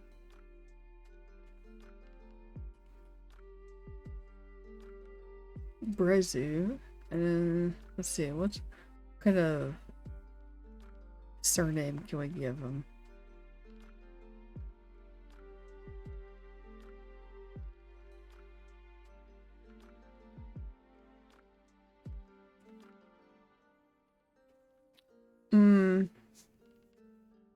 Some kind of adjective.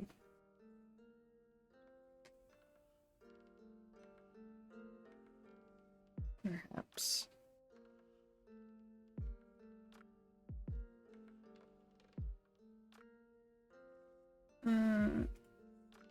What do we have for dragon names?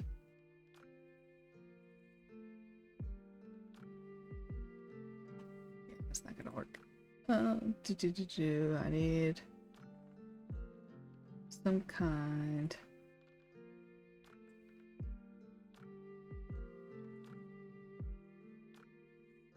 of name. Heroic horse names. Oh, here we go. Fantasy surnames.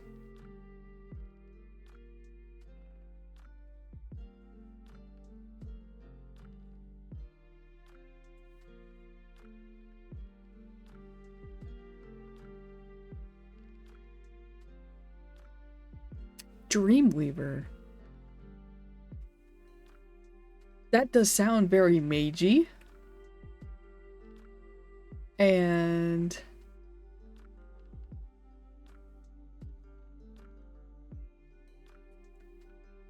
yeah. I think that could lend itself to a certain aesthetic. Rezu Dreamweaver is this person's name. All right, that is exciting. Okay.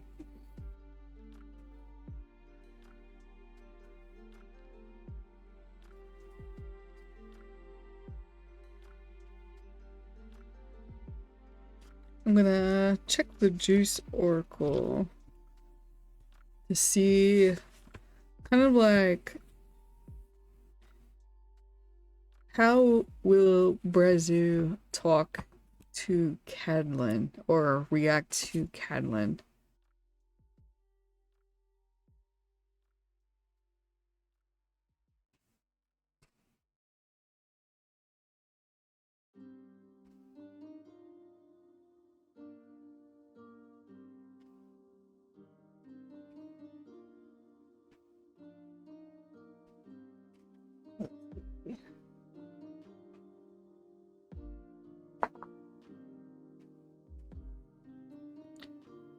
This set gives me chase, intimidation, information, inadequate, or ethical. Or disgust, desire. There.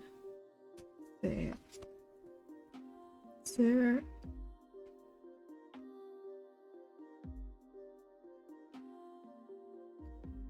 Oh, here we go. Organized. PC interest. Or intimidate.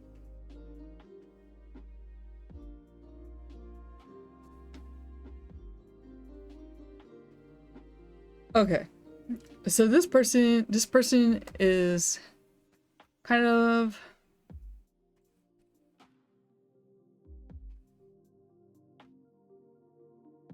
let me move this. Okay. This person is kind of aggressive, competitive.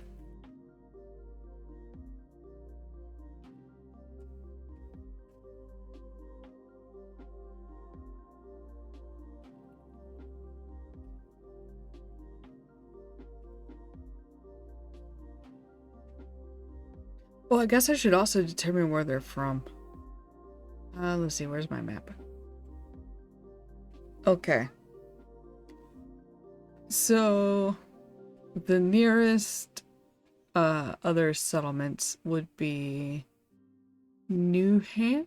I think it's Newham.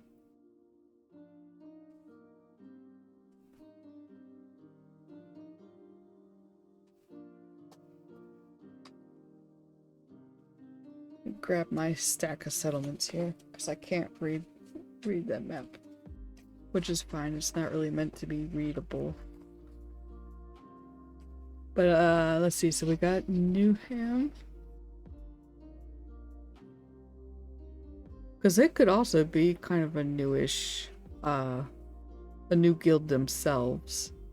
Oh, a bit more established. That's New Erwick. I don't think they're going to be from New Erwick, though.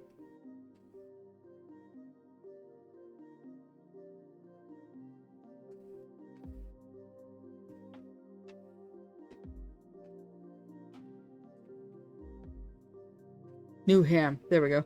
City of fields and futures. Industrious, vibrant, ambitious. Okay. Alright, yeah, that sounds like a good place for someone like Brezu. And I mean, they might not be the guild master of their guild either. He might just be a member of it. But it would be kind of funny if he was a guild master, because then it would be one-to-one rivals with Deezen. Both Jakari, and Deezen is a warrior class. So you get like warrior versus a mage. Okay, so I won't read anything about Newham. Just in case we visit there, I'd like it to be kind of fresh and not a spoiler to me. In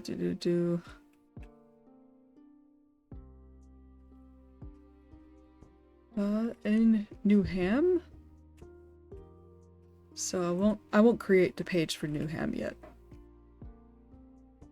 Alright. So let me just go ahead and describe.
A large Drakari with flaming red and orange scales browses the job board.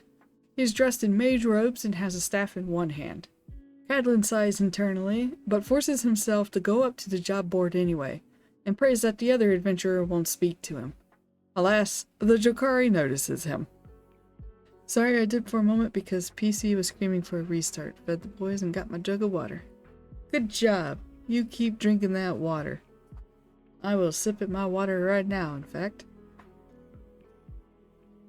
I have almost made it through one bottle, and I have my second one awaiting in the wings. Though it's not really cold anymore, but that's okay. I can live.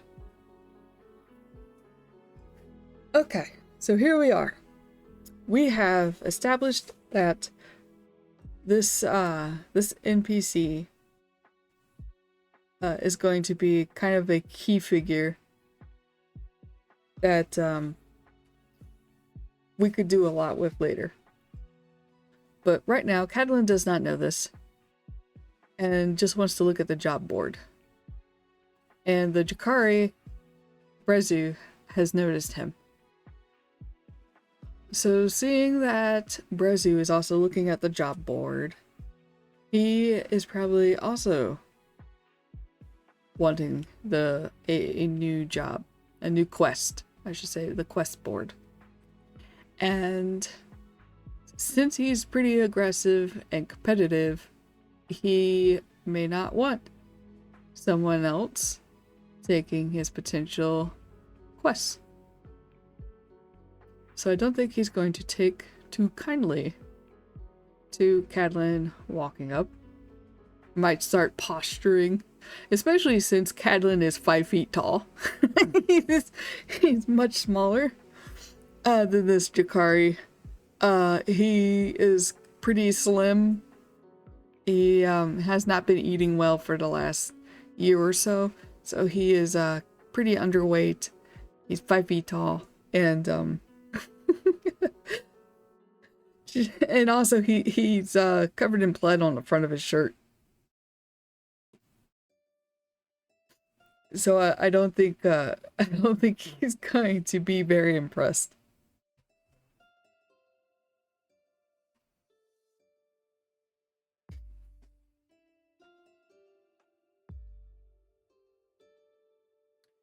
Let's see. How is this exchange going to start?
Alright.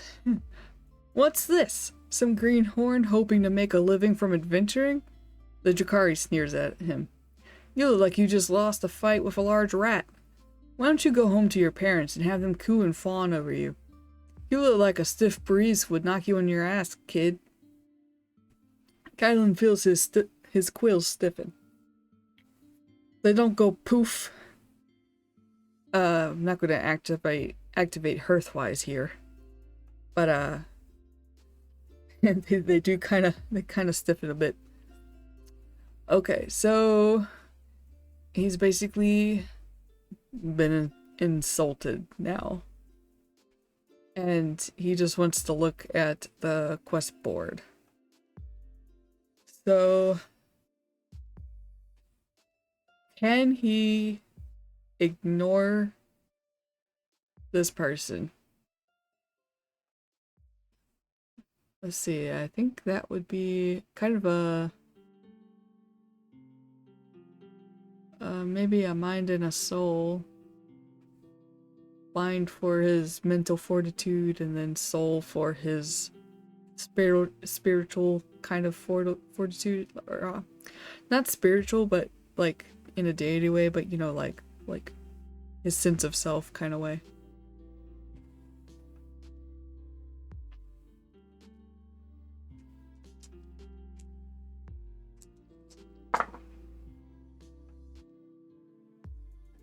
He got 2 successes.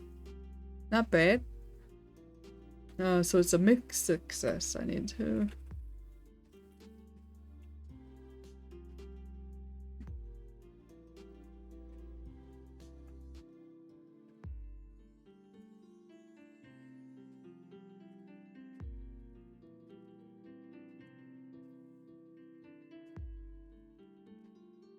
Okay, so he got a mixed success. So he keeps his cool, but maybe this angers Brezu.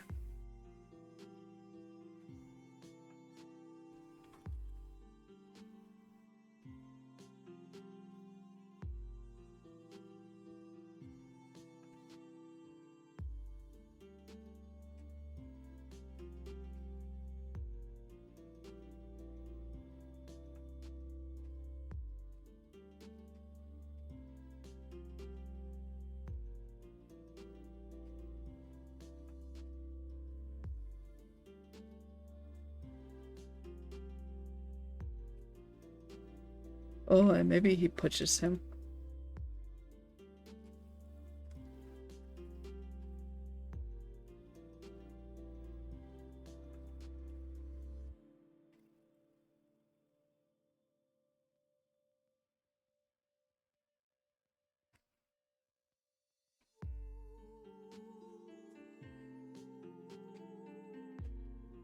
Okay, so Cadlin just got pushed. Oh, I should read it. He keeps his cool and attempts to scan the job board, but the Jakari just gets irritated at the way Cadlin ignores him and pushes him.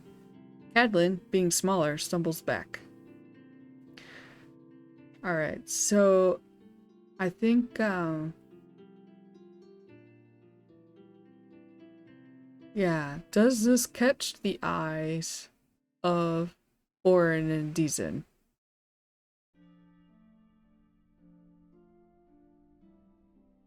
Because, as the proprietor, Orin would be able to step in and assist. And then Deezen is just big. Deezen is, if not bigger than this Jakari, they're at least about the same size. And Deezen is built like a tank because that's their class. They're a warrior. So let's see. If I wanted to see if they notice, I think I would need to use a kind of like a likelihood table and roll on that. Let's see, do I have a...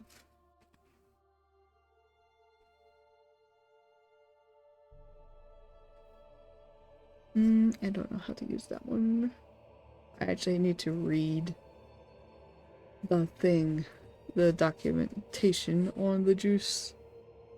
Oracle, let's see, random tables, meaning tables, tables, pay the price. Oh, pay the price could have been interesting to roll. Interrupt plot point. What is this? Oh. Extended NPC conversation tables. Oh, cool. Okay, I'm definitely gonna have to Remember I have that. But I need... I need a likelihood table. I know Loa has one, I just don't know which page it's on.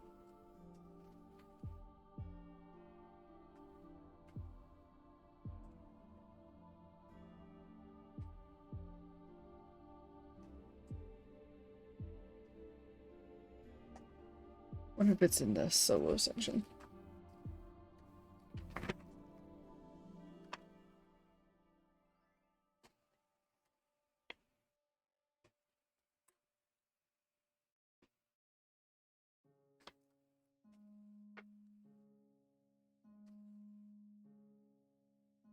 Ooh, that's the material stuff.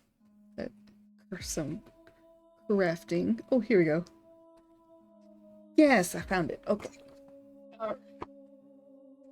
Oh, I need a 3-ring binder. So bad. I have one in my throne extension card. Y'all are interested in lending a hand. I do have a throne. I don't think it shows up on mobile, but I think I also have it linked. Let's see. Oh, that's not what I want. Let me check my channel.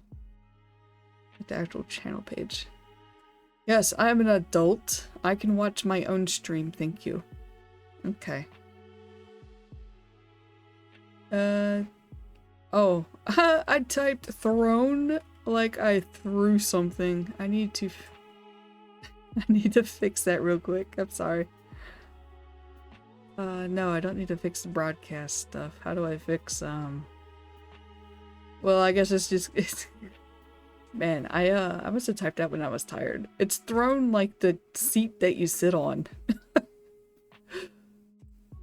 Anyway, I threw a binder in there. It's much fancier than what I was looking for, but it's so cool looking. I couldn't resist. Okay, so a yes/no oracle. Do Orin and Dizin see what's going on? Because depending on how this goes, this could get physical, and I think even as a mage, considering that Cadlin was recently injured earlier that morning, I think it's pretty safe to say that he might get clocked pretty good.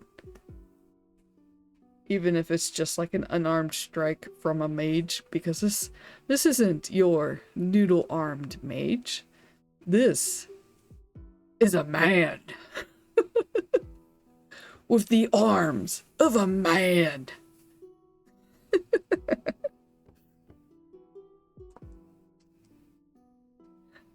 Alright, this is a D20.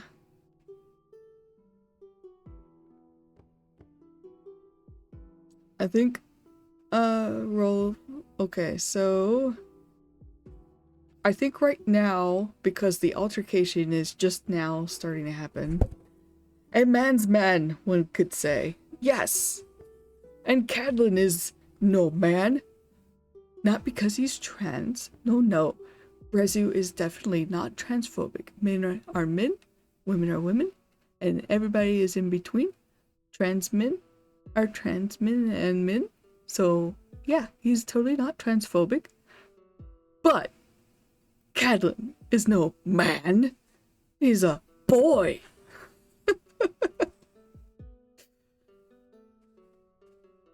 Anyway, so the altercation is just beginning to happen. Dizin and Orin are talking. They're across the tavern at a bar. And Cadlin was just simply pushed. So I would say that the odds currently are unlikely. So I would need to roll between 16 and 20 to get a yes. Well, look at that. I rolled a 19. Wow. Okay.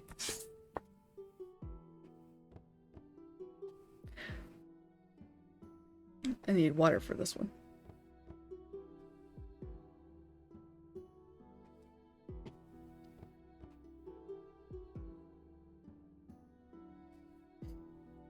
Alright, so they see what happened. Maybe because it's lunchtime, so it's not as chaotic as it is at nighttime. People aren't really like getting drunk. I mean, they might be if they worked overnight in their art studio, but they probably wouldn't get like super hammered because it's in broad daylight, and you know, normal people are still kind of going about their day to day. So it's probably a lot quieter and easier for Orin to notice things that happen in their tavern, and they see what happened. But so I guess I could just say that they'll probably step in. I mean, they just watched this big Jakari push this bristleback guy down. I mean, he didn't fall over, but he stumbled a bit.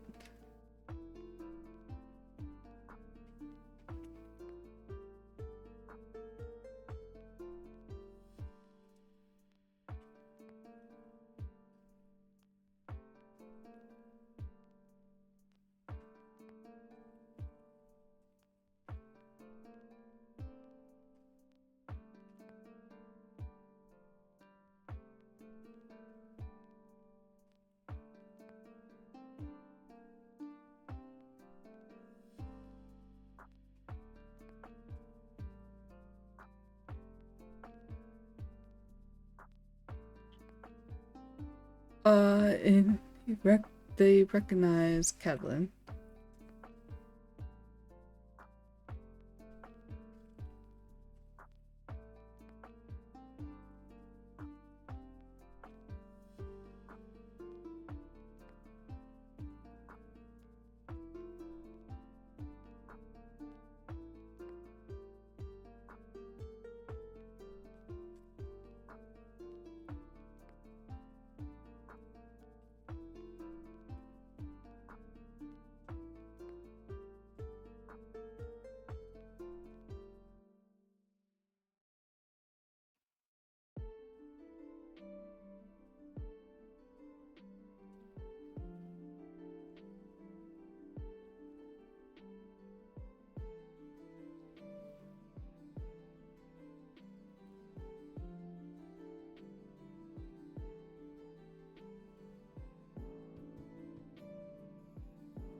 Maybe a little bit more.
Okay, I'll leave it at that.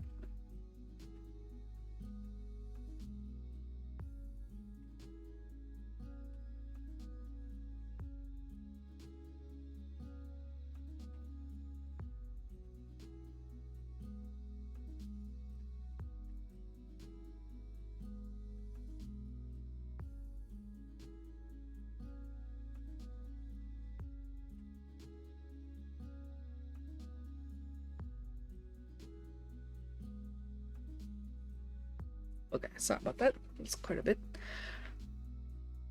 Okay. Yeah, so he pushes Cadlin. Hey, none of that now, or I'll have to evict you from the premises. Orin calls from the counter. Oh, Cadlin, back from that quest, are you? Why don't you come over here? I'll get you a drink and you can tell me about it.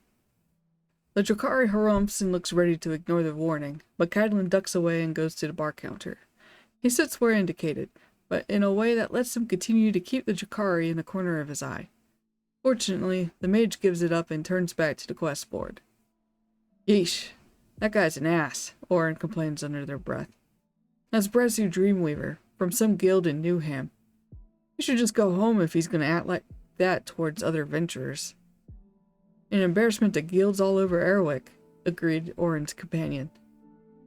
This person was also a Drakari, but with dark green scales and a fiery orange mane. Their horns featured intricate carvings and metal details, and their large, bulky build promised that they could hold the shield and sword on their back and side with ease. This is Deason Feldclaw. Deason, this is Cadlin Steelspike, recently arrived in Winford, Orin introduced them. Alright, we have bumped into the guildmaster of the guild that I want to join. And I think I'm going to need a bathroom break and probably refresh water, because I had another bottle at the ready, but it's no longer nice and cold. I mean, I guess I could just leave it, because I may need some tea instead, because my throat is definitely taking a pounding. But yeah, so I'm going to use the bathroom, get some tea, and yeah, I'll also start thinking about how we are going to proceed with this scene, because that's exciting. I don't know what's going to happen next, just that I would like Cadlin to go ahead and join this guild, so that we can get him set up. And also because he does not have a place to sleep tonight. He has not made enough money for a room, and given how he does not have max health right now, I'm a little hesitant to try to send him on another quest. So yeah, I'll be back, have a little bit of a break.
Alright, I am back. I have my tea that is steeping. Got a little cup to put the tea bag in when it's done. I also went ahead and grabbed my lunch, which is just a little bit of cheese and crackers. Cause I am still peckish, like, man. I've been, working on eating kind of less and, kind of doing smaller, like, mini meals, kind of, in a way. But it does mean that, I'm still kind of hungry. Oh, that's why my fingers are cold. I should eat. Yeah, you probably should because you ate earlier than usual today, and it's already getting close to 12 o'clock. And I usually during the week take my lunch at 12:30 during work. Yes, I did. Yes, you did. You yeah, please eat. I don't want to walk past your room and see you pass out on the floor. So yeah, that does mean that, during streams that are like on Sundays like this, I will have to kind of munch a little during them. It's just sort of unavoidable. Because it's either that or I just start, losing brain cells. But yeah, before I continue, how's everybody liking this so far? Because we are in elbows deep into session 3 now. I would love to hear like what people think of like how the game is going. Does anybody have any questions about Legends of Akeroth? Because I think so far more or less I've been holding to kind of like the rules and stuff. I haven't really done any real tweaking or anything. Oh, I also did get confirmation from Ash, the developer, that my way of solving the mess that I got into with the saber tiger was totally cool, totally in line with keeping the spirit of the game. There are also difficulty modes that you can employ in your game if you want to make things less challenging, or if you want to make it incredibly hard for yourself. But I just kind of wanted to play on like normal mode, so to speak, and see how that goes. But yeah, I definitely did not do I done goofed. I goofed pretty good with that saber tiger. But the way that I managed to get out of that situation without dying wound up not feeling like, you know, a cop-out or something.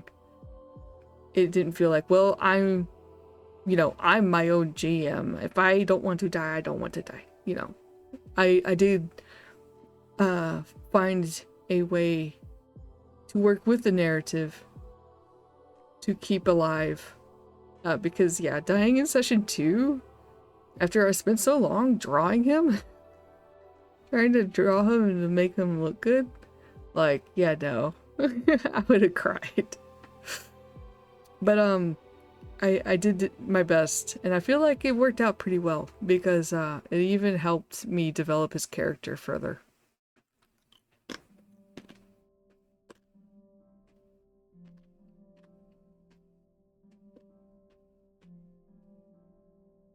If you hear my crackers, I'm so sorry. But, I don't have too many lunch options. Lately my lunch has just been this, where it's just been some crackers, a little bit of cheese, and then, these turkey sticks. I think it's pretty cool. Thank you!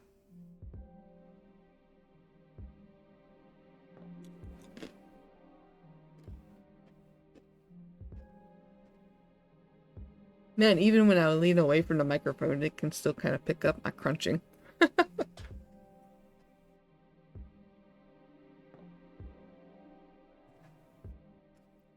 So yeah, Cheeky, what do you think of the game so far? Oh, my water just splooshed everywhere. That's not cool. I just like flipped open the spout and it was just like a little fountain. Oh my gosh.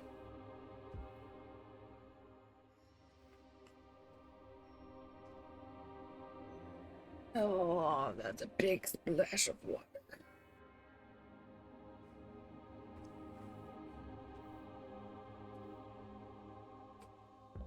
Oh. At least the cats have gotten quiet. I was a little worried that they were going to keep up for the entire stream, but the one is sleeping behind me. I like how it appears that you're crafting a story in real time. Very interesting to watch. Thanks! Yes! That's why I was starting to really get into solo TTRPGs because, yeah, you craft a story in real time, and unlike just simply writing a book, you don't really know what's going to happen. Like, I had no idea that I was going to fail the saber cat thing that hard. I mean, that was part of the mistake. I thought I was gonna go in and take care of business. Yep. It did not happen. But because of this now, it seems that besides being kind of introspective, Cadlin is also maybe has an affinity with animals and creatures. It's like a choose your own adventure, but as a writer instead of a reader. Yes! And I think there are some that are kind of more set up more deliberately like a choose your own adventure. You just can't market it as such because I know that the creators behind like the original choose your own adventure books like trademarked it or whatever. So you legally cannot call them choose your own adventures, so they are probably called by different things. But I think I've seen mentions of them out there.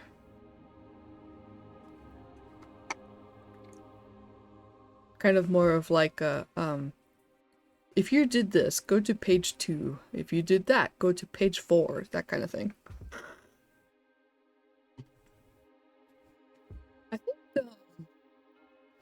I think I think the Covens of Midnight adventures are kind of set up a little like that. I peeked at them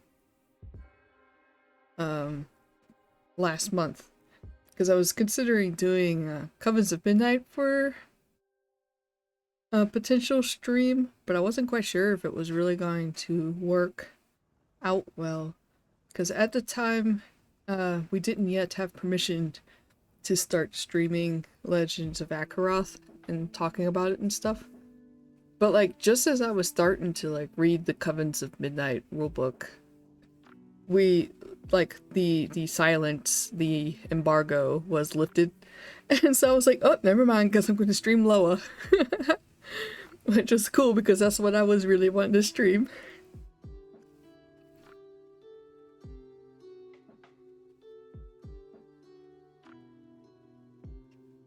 I find this TTRPG interesting enough that maybe I'll poke it in the future. Yes!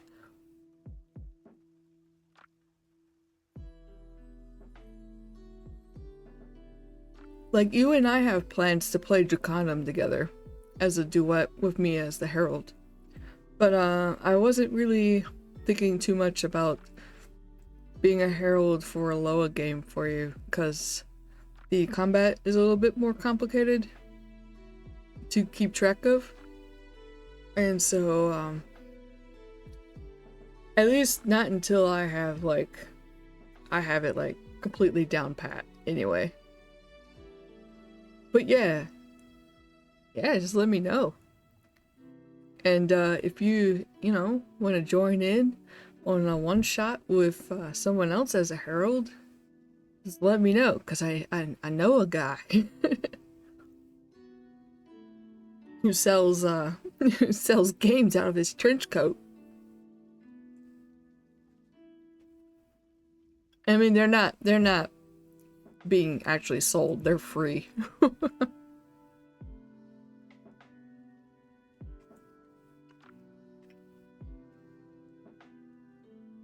Yeah, there just won't be any Loa games available until, I think after this coming Saturday. But, I said that if you give me the details, I can advertise them. So that we can, absorb more people into the Loa fixation pool. Because yeah, there's a few of us in here that have just been like knee deep jamming, rolling our dice and playing our silly little games.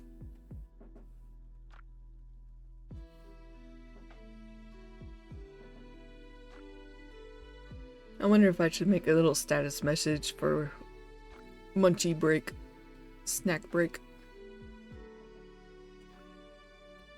Maybe I'll make one real quick while I'm eating.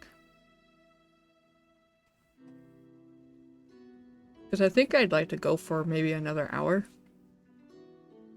At least to kind of wrap up this scene and have the actual guild thing happen. Because I'm really stoked about it. And then also Cadlin would have a place to sleep tonight.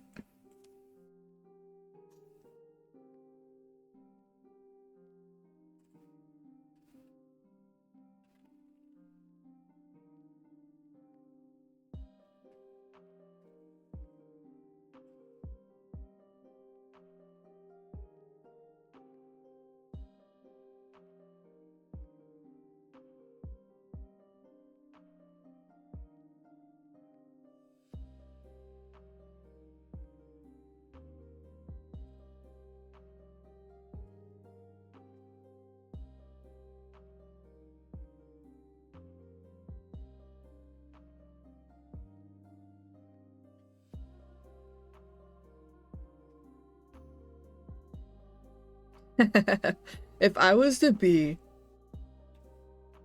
like Mr. Beast, I could make Zach snacks.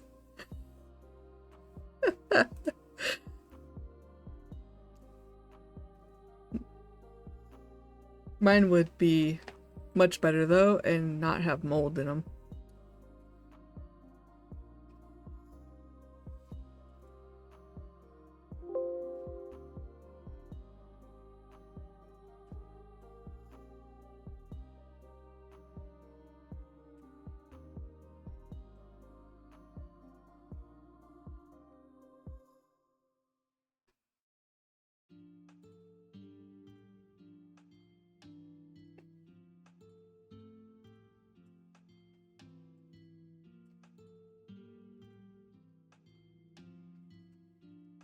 Alright, there we go. Snack break.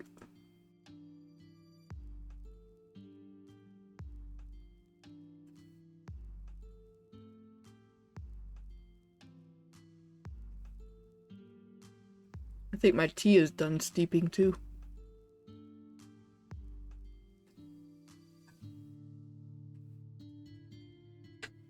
I grabbed red coconut chai, I think. I just reached in and just grabbed one.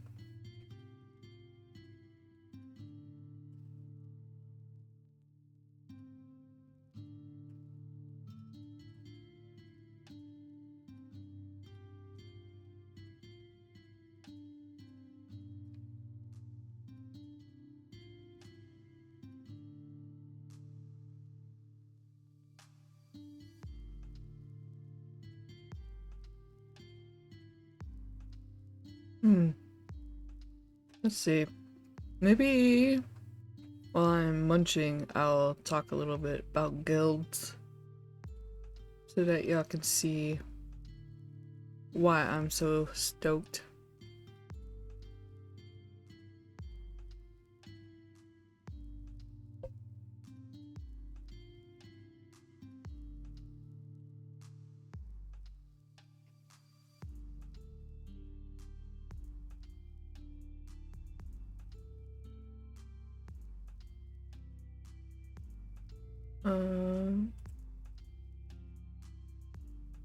Just close that one.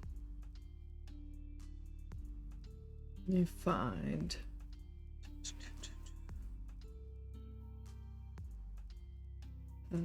Factions. Also, too, why I was like, oh, maybe Brezu is part of a rival guild. We did get a bit of a teaser from Ash, I think, about rival guilds becoming a thing. But also, too, there is a faction oracle included with Loa, and a guild is a faction. So we could actually have this guild moving in the background and doing things. So let's see. What was I? Oh yes, Band of Owls. Alright. Oops. Almost knocked over my crackers.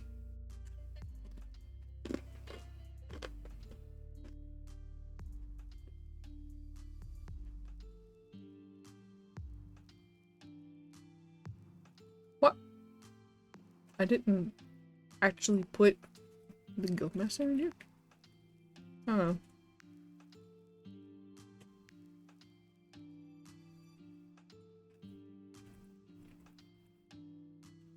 And there we go. Alright. So guilds are, you know, obviously an adventure guild. It's kind of like a shared base, and then like, you know, have a roster of allies. Because Loa, you can get you can use waymates to accompany you and help you out while you're playing solo. They're kind of like abbreviated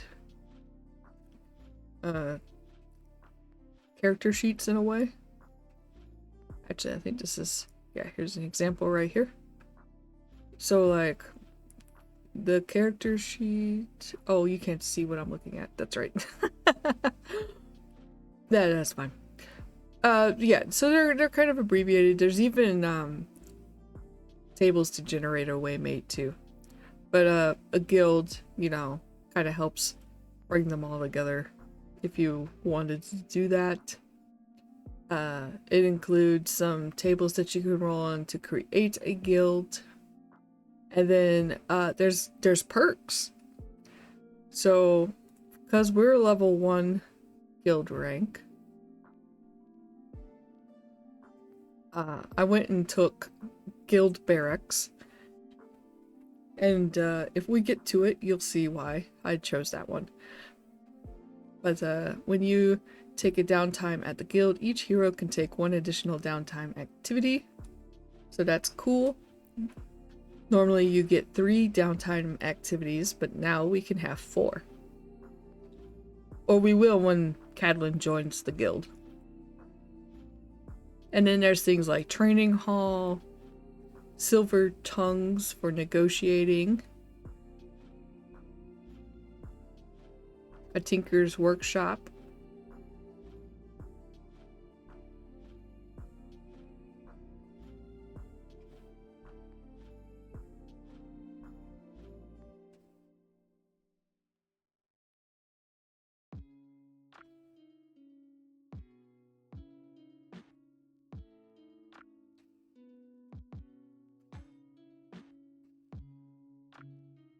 and then like, yeah, a bunch of tables to help you create it.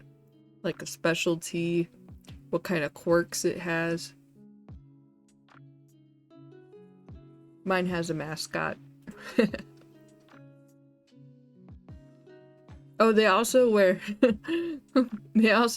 these owl masks while conducting guild business, but it doesn't really turn into a thing.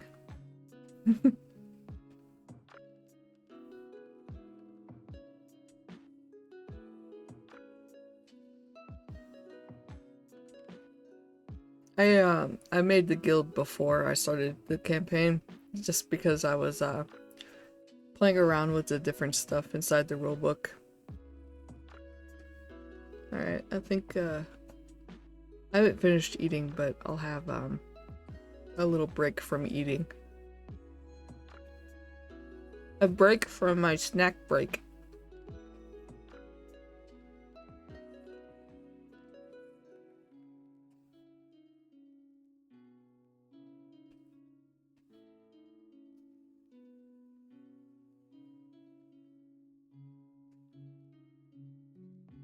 Alrighty, let's see.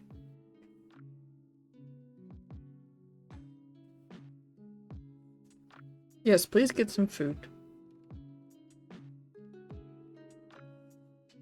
I've been sitting here munching for like 15 minutes and you have not gotten food yet.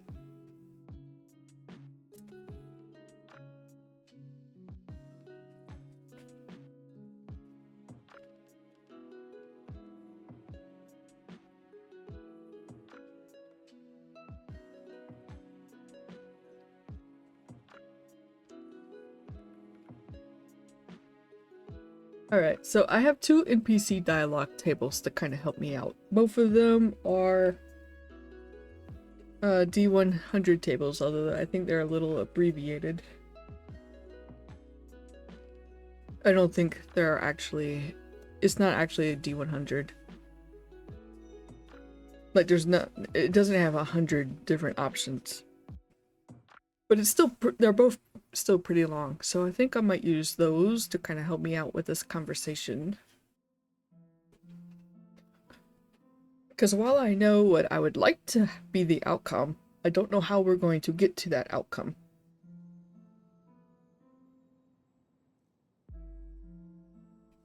Though I will say that at this point, Deezen is open to recruiting. They are like kind of actively recruiting a little bit. So I do have that in my favor. And I'm sorry, I just picked up a piece of cheese. I know I was like, oh, I'm gonna take a break from eating, and the cheese, it calls to me.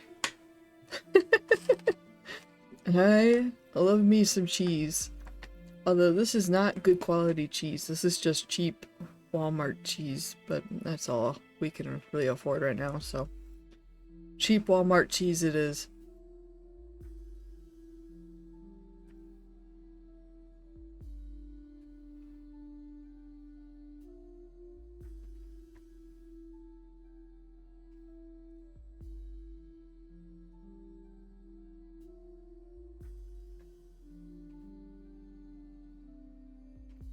I will say too, I do have one hero point.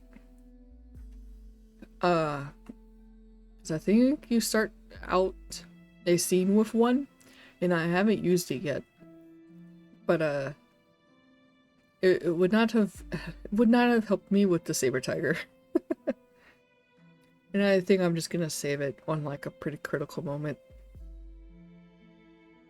That I think that I can swing in my favor. The saber tiger was a lost cause.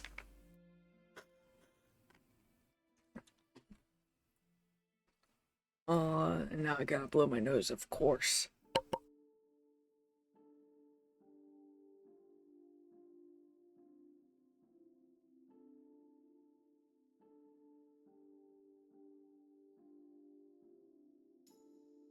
Okay, let's get back to it. Go for another hour or so. Okay. So, Deezen and Cadlin have been introduced to each other by Orin.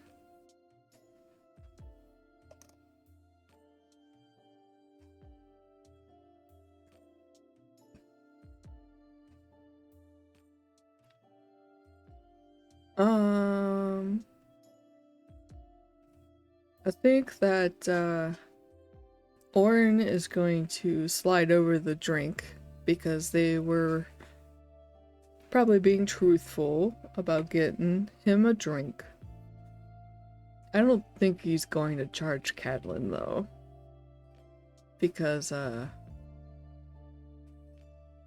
yeah, he could probably see the blood on Cadlin's front And probably knows that the job did not go well. Since, it's not like Cadlin came up to boast or anything. And Orin is kind of a nice person. For the most part. Or at least that's what I'm kind of deciding.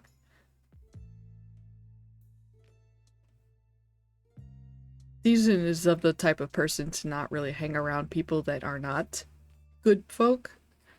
So I think that, yeah, they're probably on good terms with each other.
Okay, this is Deezen Felcall. Deezen, this is Cadlin Steelspike, recently arrived in Winford. Orin introduced them, then poured an ale for Cadlin.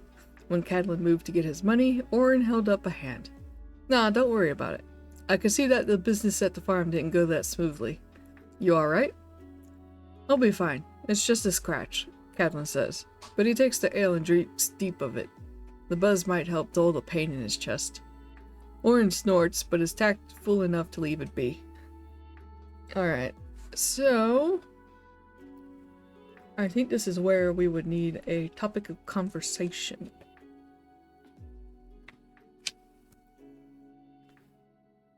Because, yeah, Deezen is kind of actively recruiting, but I don't know if I want to just skip right to recruiting. Because firstly, Deezen does have, like, Cadlin is, you know, clearly new and green. So, Deezen might be a little hesitant to grab someone so fresh. Although it's not like Cadlin is completely inept either. I just grossly underestimated the saber tiger and did not handle it very well. But he is still level 1. So let's see. A companion response. I think I would need to actually say something in order for that one to be useful. So probably extended NPC dialogue topic. So maybe they are going to continue a conversation.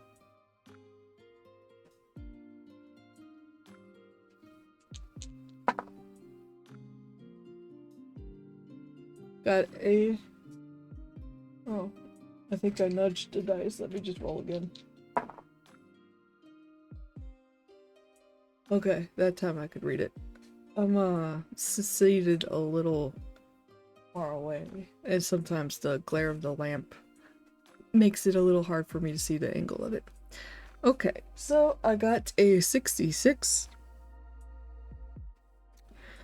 The background of an NPC. Oh, okay. Well, let me ruminate on that a little bit while I eat another piece of cheese. Oh, I should note the roll too.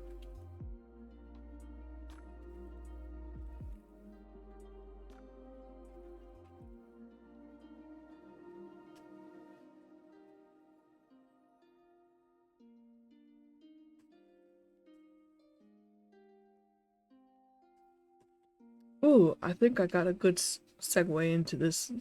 Just give me a moment to eat my cheese.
I think I said that Deezen is 38, but I think that he was 30.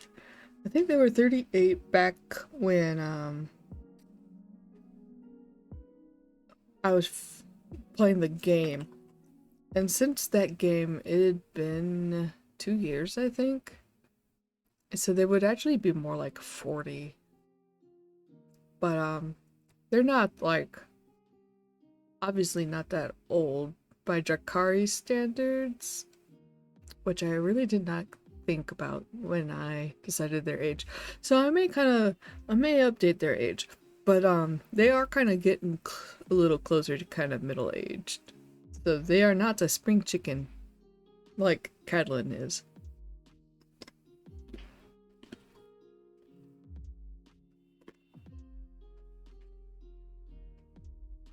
I ate a cracker.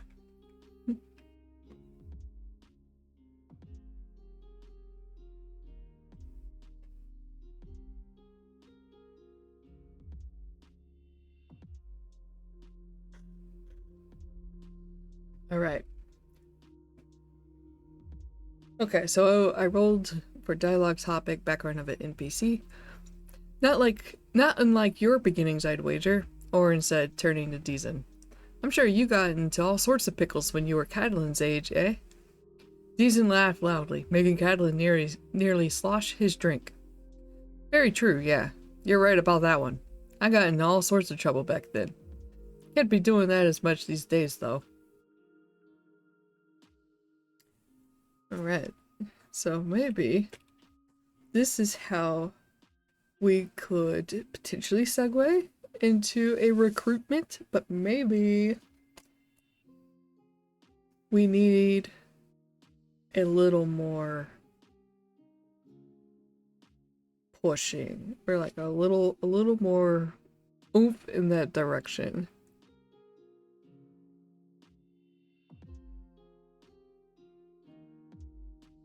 So maybe I'll roll on that table again.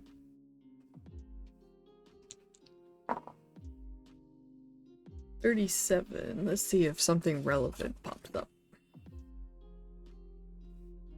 Items of importance.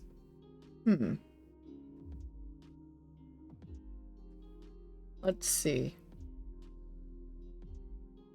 Items of importance.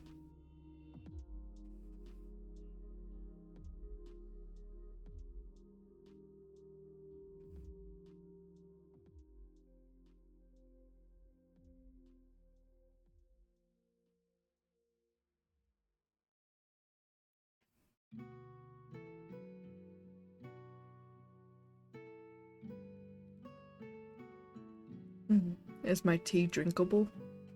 Oh, it got stuck to the coaster. That's weird. Why did it get stuck?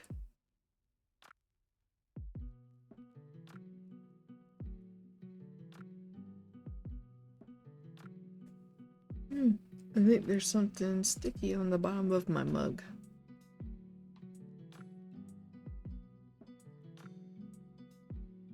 I'll have to try to clean that later. Okay, so items of importance.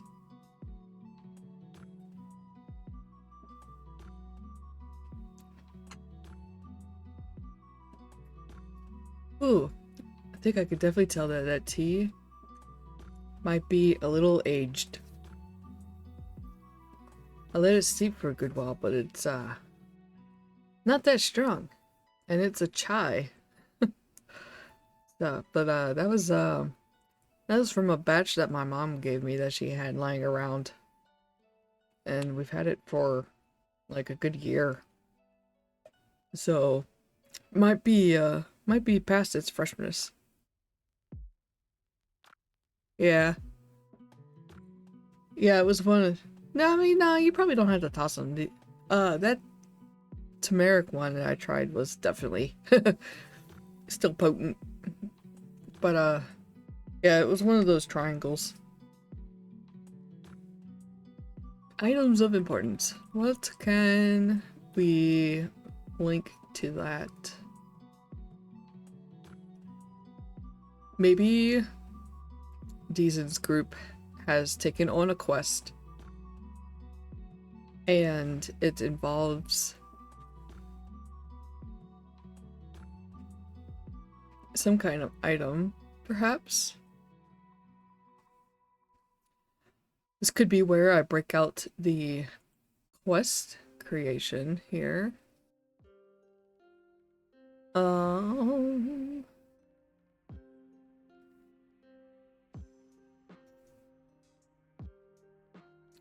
So I do have two specific item, like specifically item related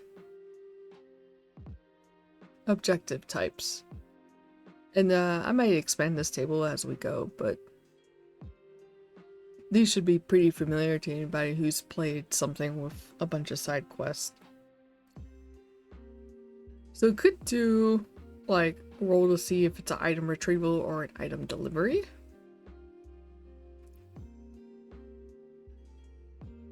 And then, yeah, I guess that would just be a coin flip.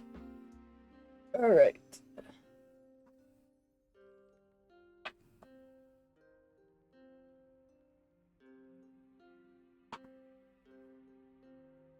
Got heads. I did not actually determine which one was which though. I mean, if it's a 1-2, then it would be, oh, but is a head? Just heard a noise. What was that?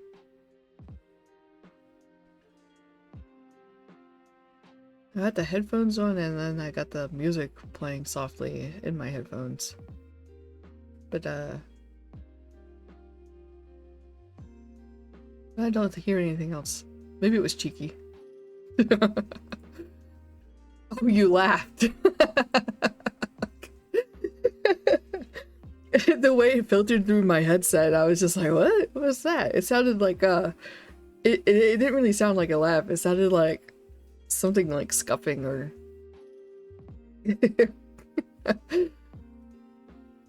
okay, all right. So we're gonna say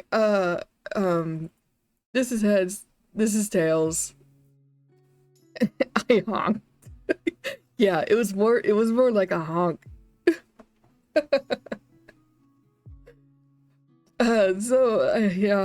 Yeah, that's gonna be item retrieval. And then we could see where it is. Well, let's move back to the conversation first. All right. And then if we get in on this quest, then we can find out more about the quest.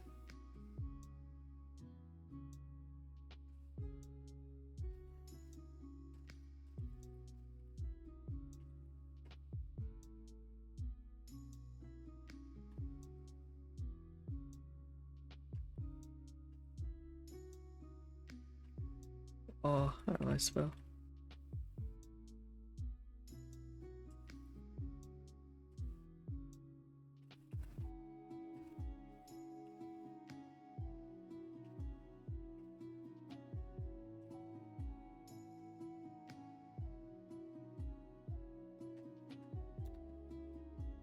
Oh, let's see. We need a bit of a hang up though, if that's the case. So why has Deezen not gone out for it? Let's see what I've got.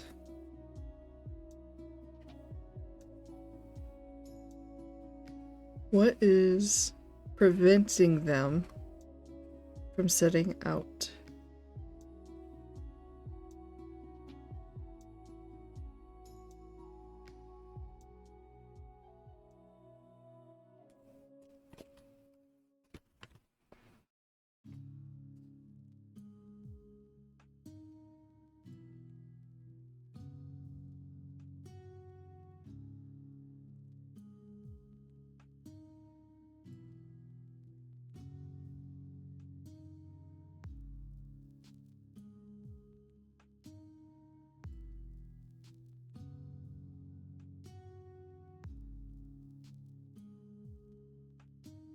I might just have to decide this one on my own. Oh, also I had rolled another.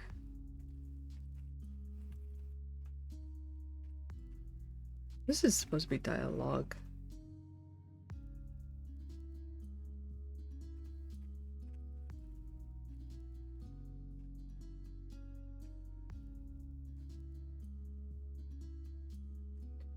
Oh, let's see. What is preventing them? I mean, is it a lack of members? Are they busy?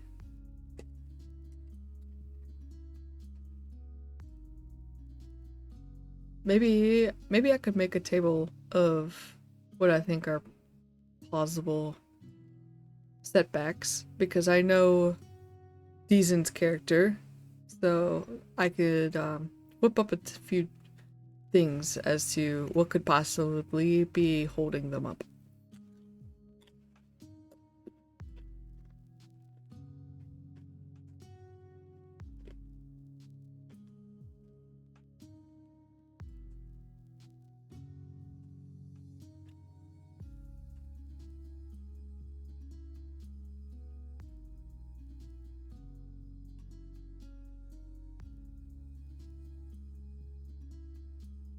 Mm.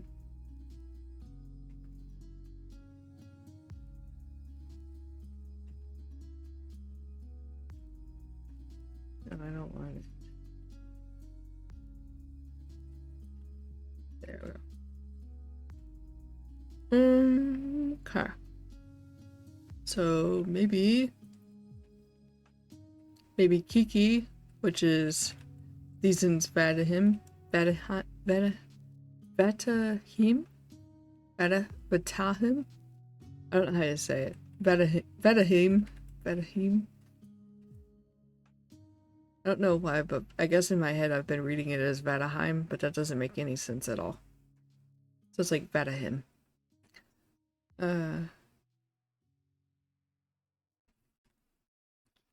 Kiki is sick. That would be enough to keep them from going out.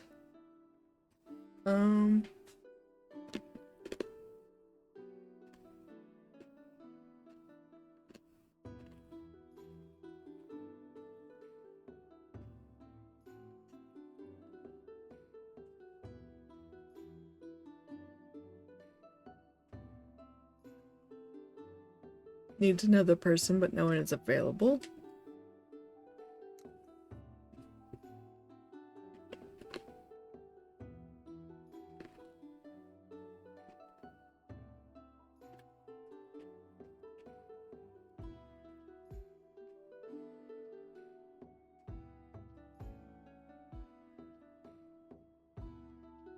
Maybe there's not enough information about the item's location, because we don't know what it is yet, or like what the nature of the quest is yet.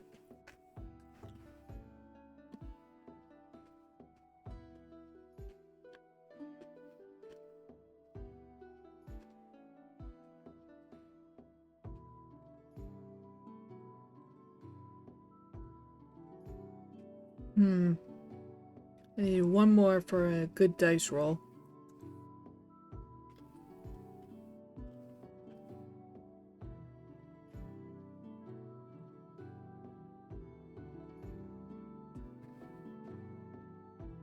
Let's see.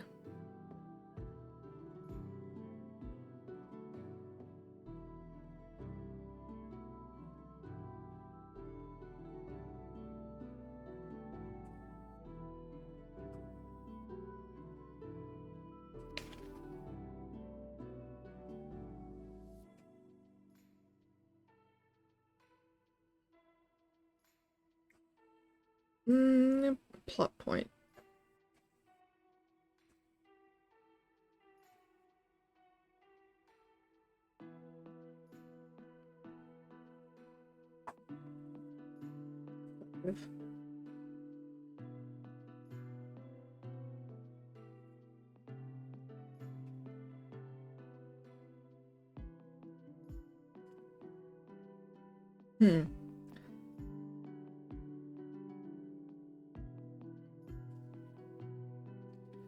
The person originally assigned to it,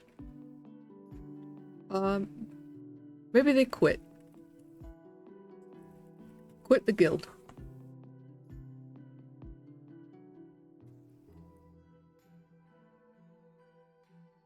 All right, there we go. So I got 4 possible reasons as to why this quest that Deazen's guild has accepted has not advanced.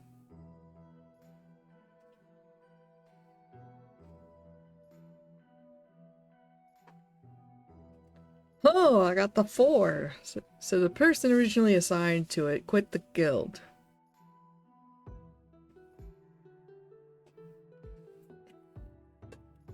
That would also explain why Deazen would be actively recruiting.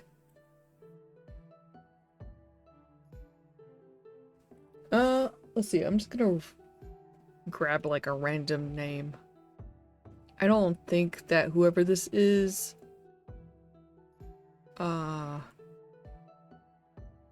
going to be a person that will meet. Oh, what am I doing? The name is over here. Oh, hi, little man. You woke up? Yeah? No. Do you want your lunch?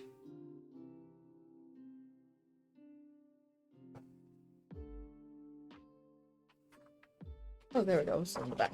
Alright. Names. It's person name. 43 Thorin. Alright, just because the conversation dialogue here would require a name for it to make sense.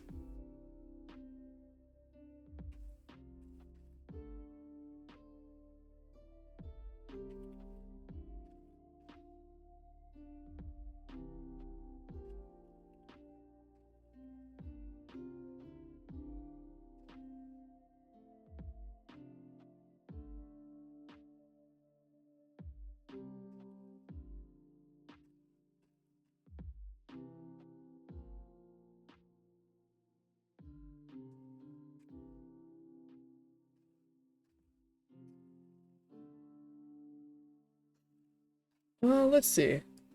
Why did this person quit? Because I guess that would also determine whether or not they would ever reappear. Because if they turned out to be kind of antagonistic, it's possible that they could show up again. Or if they had a personal connection with Dizin. Or the someone else in the guild.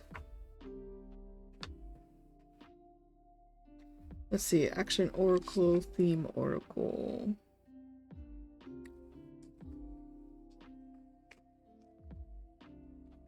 We got scene spark. Oh, NPC disposition and desire oracle. Well, I could have used that one earlier. And then there's faction move. Some of these I wish I could kind of cut and paste. Oh, he already got lunch? Oh, okay. So you don't need lunch. Go back to sleep. Yeah? Oh, you get some pets. You get some chin rubs.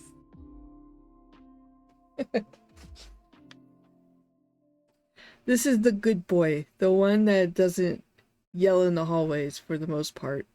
Sometimes he does, but it's not that often. Though he was this morning, but I don't know what's been up with Sunday mornings lately. Okay, scene spark. Let's see. I think I might be able to utilize this as a reason for why they quit the guild. If not, I have another oracle. Oh, disposition oracle might also help. Okay, so I'm gonna roll some dice and see what happened. Because what happened could probably influence kind of the nature of this quest. Did they quit because of the quest? Yeah, I think I'm gonna just make it a her. Like, did she quit the quest for a personal reason? Was it a problem with the quest itself? Is it a conflict of interest? Or, you know, like, maybe she's getting married and decided that, nah, I'll just stay home. No more. Or, you know, maybe she decided to quit and become a business owner. Maybe she was saving up money for it. Oh, I missed the two. I missed the thing. Alright, 15. A small lie you told a small lie you told earlier causes trouble. Ooh, maybe she lied about something.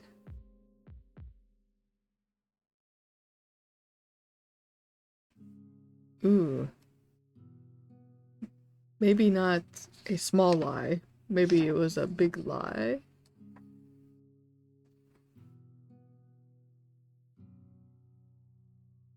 So what did she lie about? Well, we can see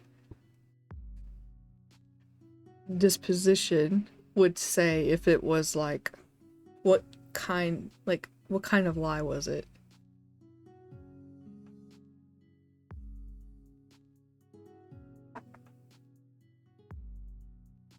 One hostile. It was a hostile lie. Why did she lie? For information.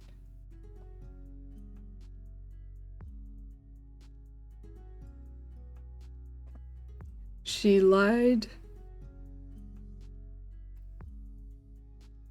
for not good reasons and to get information.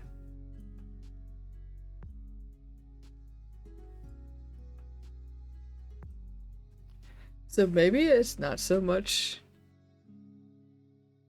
So, okay, so I guess now the question is, does Deezen know that she quit? Like, cause now it kind of sounds like she was lying or like pretending and deceiving the guild. She was pretending to be an adventurer in order to collect information on something. Does Deezen know this? Or did she quit before they learned of the lie?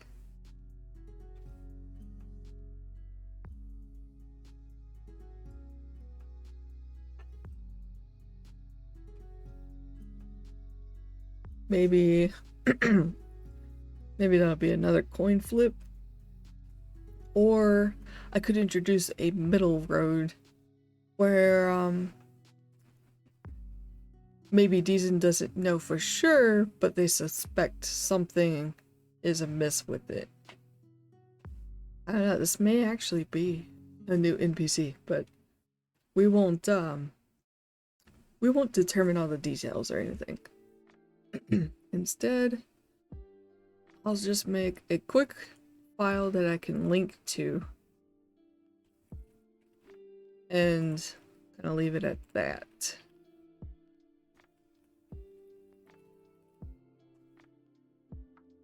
Won't go any further. That way, if this does come up again, I'll have a reference.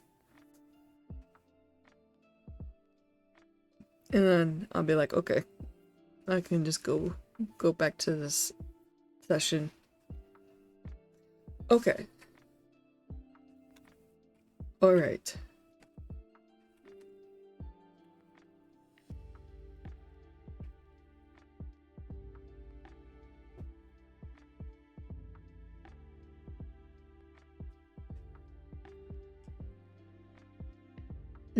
Excuse me. Let's see.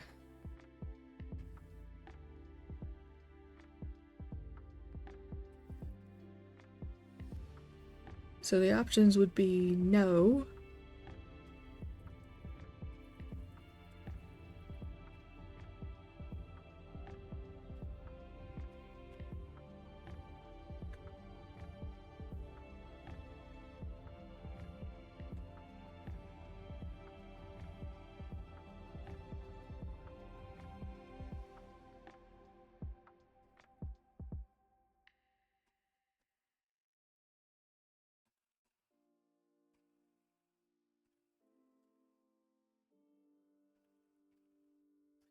Okay, so I managed to get 4, 2, 3, 4.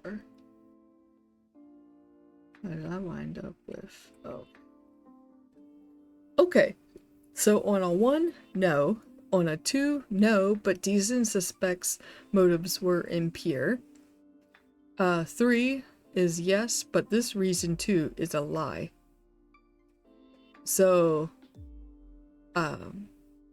they were told that she was quitting for a reason, and that reason is a lie. And then 4, yes, and is aware of the deception.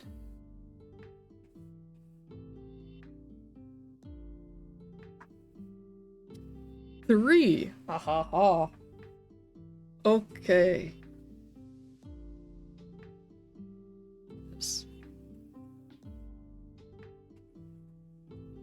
Okay, so they don't know that this Soren was lying.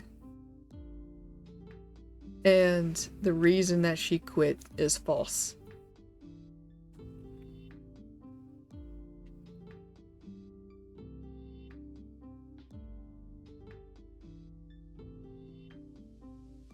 This may cause confusion though. So while Deezen doesn't know that it was like for impure reasons, like I'm pretty sure having a guild member just kind of up and quit like this before a new quest would still be sort of like, wow, I wonder why. What is what's going on? Okay. Ah, maybe the lie is that family far away called them back home. Let me glance at my map. Oh, let's see what's a good deal away. Maybe Olin style.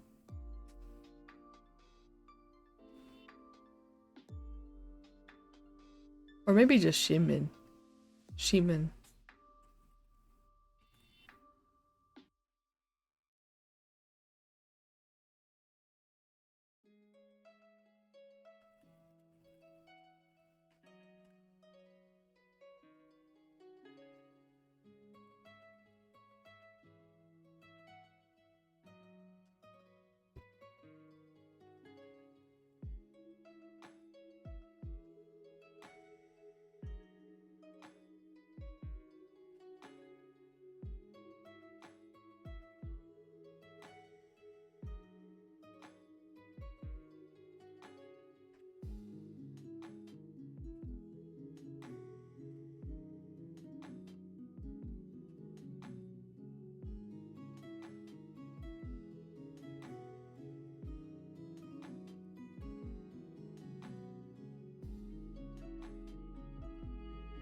Remember how I said that my boy is a good boy and doesn't yell in the hallway that much?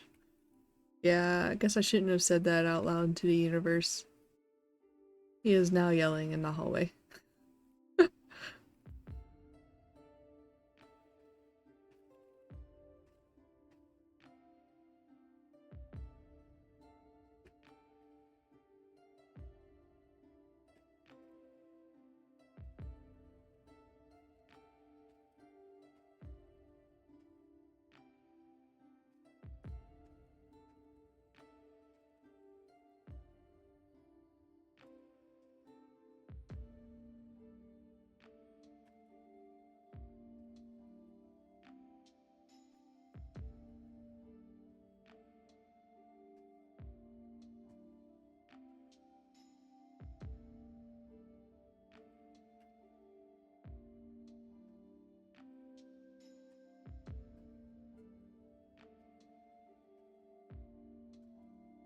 Okay.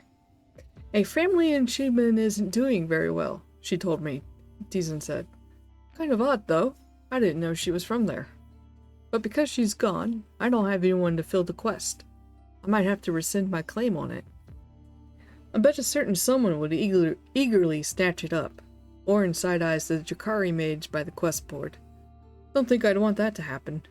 Not that there's any rules about taking quests from other towns, but it sure ain't polite when there's already a guild, and to not even introduce yourself to them either. Hey, quit pawing at the wall. What are you doing? What are you doing? What are you doing, big boy? Decent shrugs. That's fine. We're small, still in our infancy. I doubt word has even reached Newham that Winford has a guild. Small, you say? Orin eyes Cadlin, who had started tuning out the conversation as he tried to think of where he'd be sleeping that night. Well, if you've got a fresh vacancy... Alright, here we go. So, I think that in order for an invitation to be extended to Cadlin, we do now need to know more about this quest. Because if it's something like... I mean, I don't think it would be something too epic, because I don't know if I really want to start with an epic quest right now. Oh, I just realized, Cadlin technically met two NPCs. Two new NPCs, so that would actually give him some XP. I need to, like, make a list of like different XP values so that I can have it like all in one spot.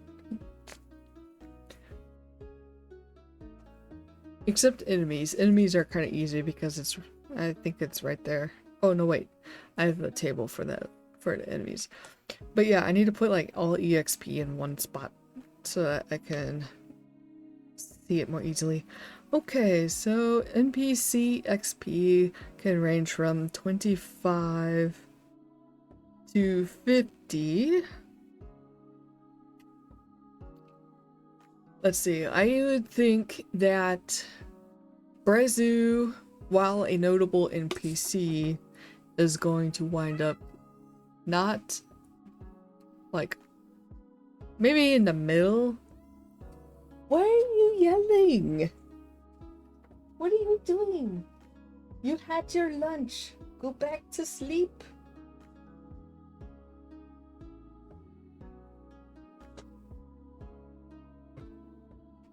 Go sleep on the couch.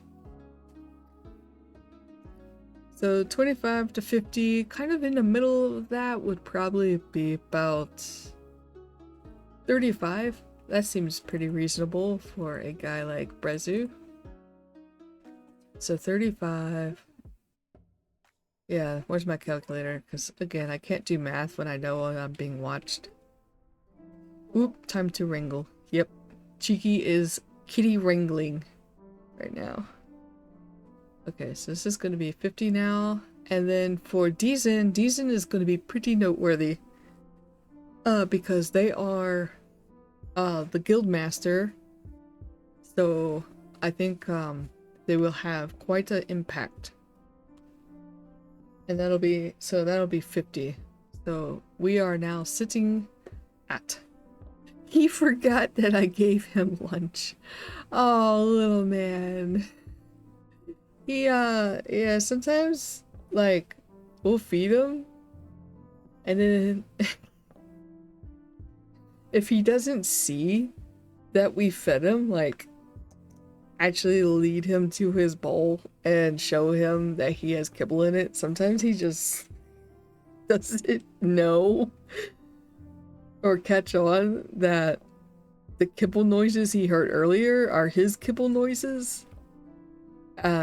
He's got one brain cell. I adore him, but sometimes I wonder. Alright, so Cadlin now has 400 XP. Sorry, I wanted to make sure that I keep up with the XP because I do very much look forward to leveling up to level 2. I love him so much. Yeah, me too. He's our boy. One of the boys. We have 2.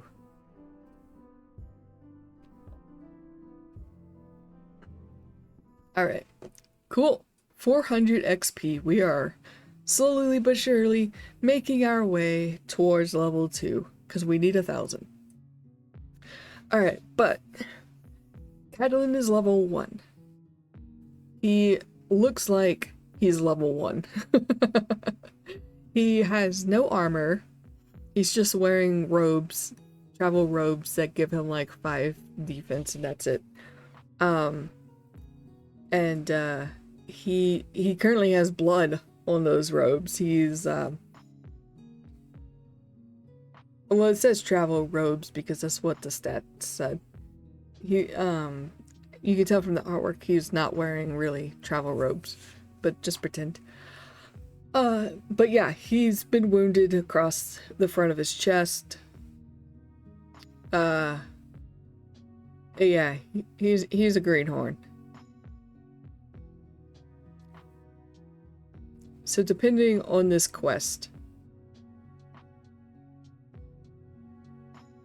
like, if it's something kind of far away, it would take a few days, and it was meant to be a one-person quest, then it may be that Cadlin would not be able to fill the role of Soren. So let's find out a little bit more about this quest.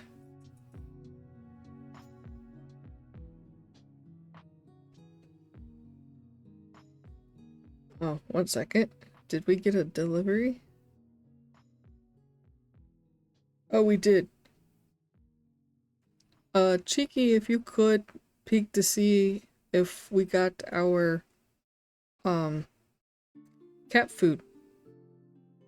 Oh, you already got it? Thanks. That's right, because you also get the... Yeah. I just remembered that we were getting cat food. But because I was streaming, I didn't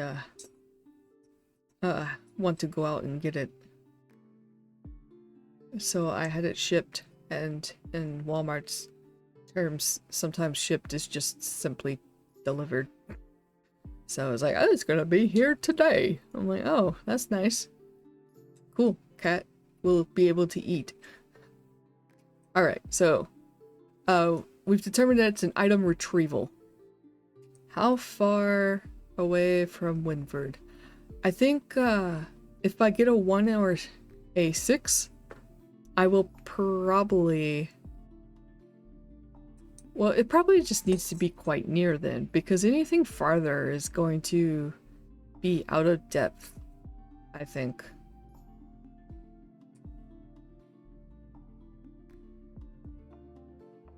Was this a single person quest though? It could have had another person. Because there is another member named Theta. And I don't know yet if there are other members of the guild. I guess I could roll to see how many there are, besides Deezen and Seda. Alright, so I'm gonna roll a d4, because it is a pretty small guild. So let's see how many other people are in this guild. 1 other person. Okay, so it's Deezen, Seda, and then 1 other person. That is the Band of Owls. Kiki doesn't count. Kiki just wants fish. Alright.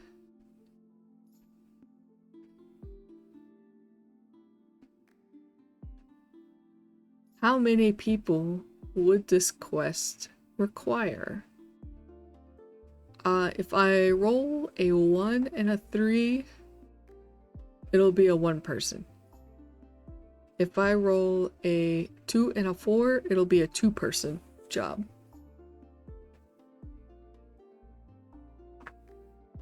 I rolled a 1, so it's a one-person quest.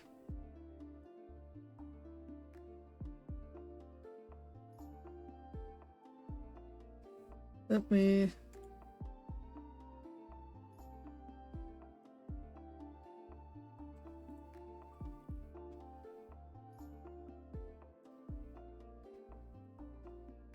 Alright, so this is just gonna be kind of the rough bullet points.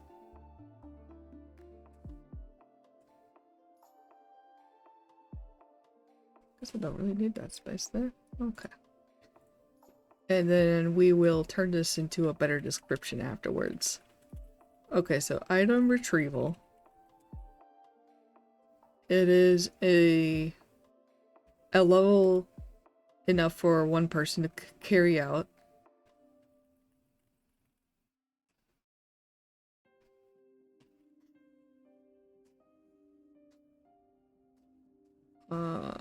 Let's see, I think it moved away.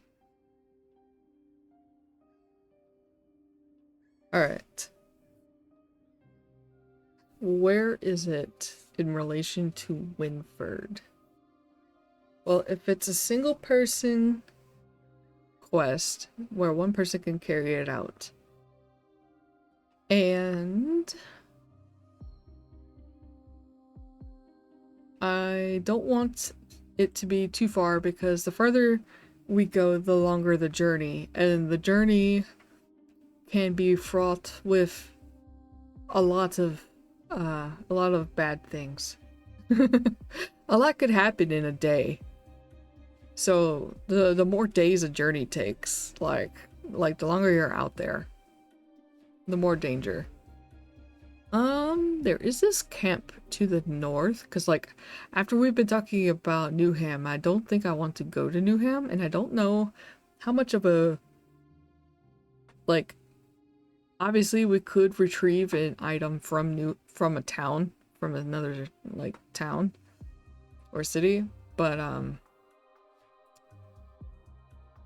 it's not as adventurous. That feels like it would be more of a social type quest, and I'm thinking I might be feeling more of a an outdoors type quest in the wilderness. Okay, so I think camp something. Let's see. What is over there?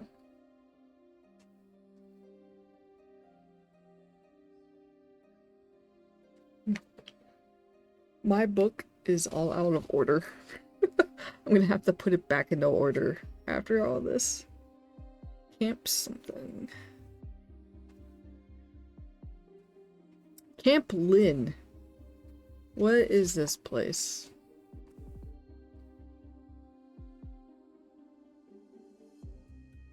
Oh, it's a desert over there? Okay.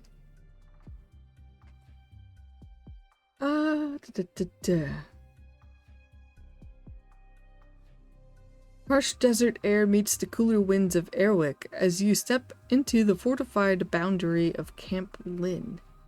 Sand hisses across stone. Soldiers move with purpose. Standards ripple against a horizon split by dunes and heat shimmer. Wherever you look, eyes are trained towards Aslana. That must be another region in Akeroth. Oh, yeah. It's known for the first and last military line between Airwick and the Aslana deserts. Interesting.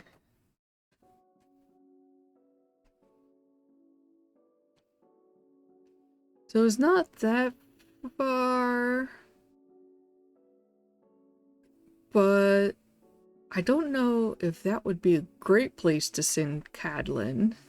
But on the other hand, if it's simply an item retrieval, and the real thing would be in handling the people there, because it's kind of like a military type place, perhaps the way that Kyla navigates the tensions there. Could be his way in. But I don't know.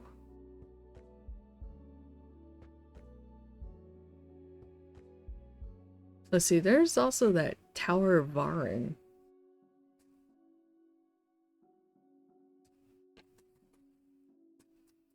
What is over there?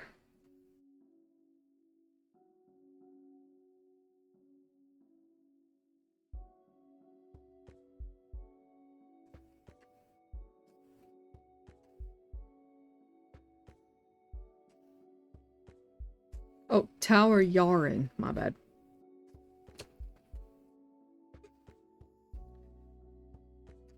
Okay, it is, the home and study of High Arcanist Yaren.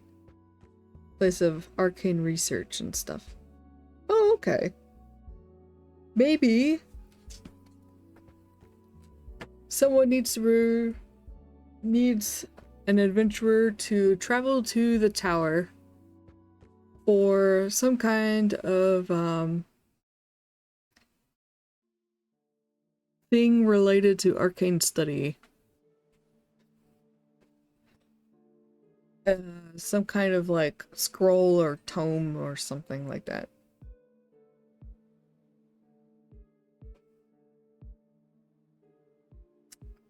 Sip some tea.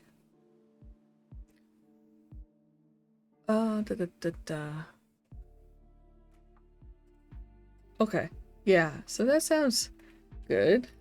Because it's not that far away. It looks like the most direct way would be to cut through the forest that's behind Winford. Which would be the forest that Cadlin started out this journey in. I don't know where Cadlin originates from. It might be possible that he's not even from Airwick. He might have come from somewhere else.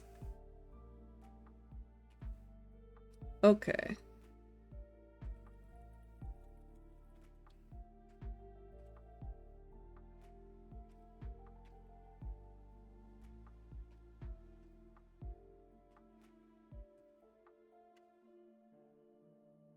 We'll just say it's a tome of arcane history.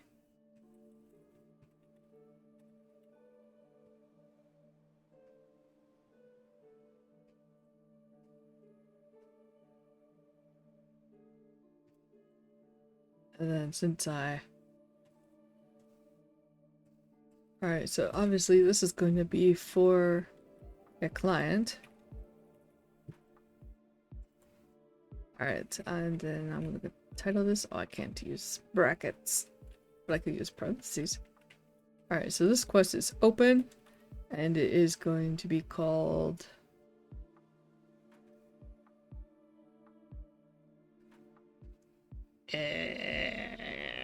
what do I call quest?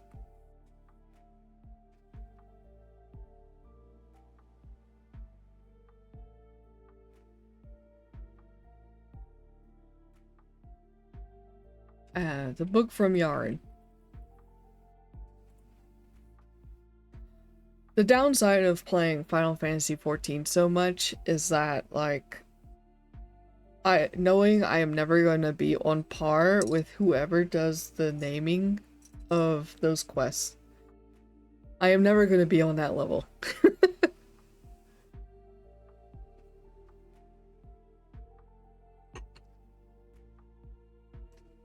Alright, so we have our objective. Travel to Tower Yaren and collect a tome of arcane history for the client. And... yeah, how do you guys like, the way that I've been creating NPCs and the like during the stream? Did I bump this?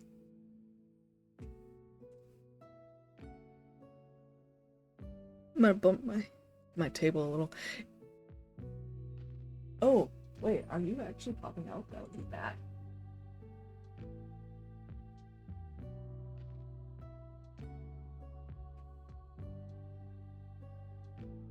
Okay, there we go. My camera is like squeezed into the clamp of this ring lamp. I I can't just permanently mount the camera onto it because Chiki also borrows this camera for her streams, and her setup is at a like it's done differently. So I can't just simply like hot glue the camera to it. So it is just barely squeezed into the clamp. If I were to ever do a face reveal, it will be because the camera popped out of the clamp and you would see like a blur of me with blue hair. Anyway, what was I saying? Oh yes, how do you guys like the way I sit and make up the NPCs and stuff? Because I know it's been taking like a little bit of time each time I do it. And personally, I find it fun to sit here and make the NPCs and stuff like that. But if it's kind of boring or something, maybe I could do something to where I make it more entertaining, or perhaps make it a little more streamlined so I can at least do it quicker. Like, what do y'all think? How do you feel about how I've been creating some of the lore and details?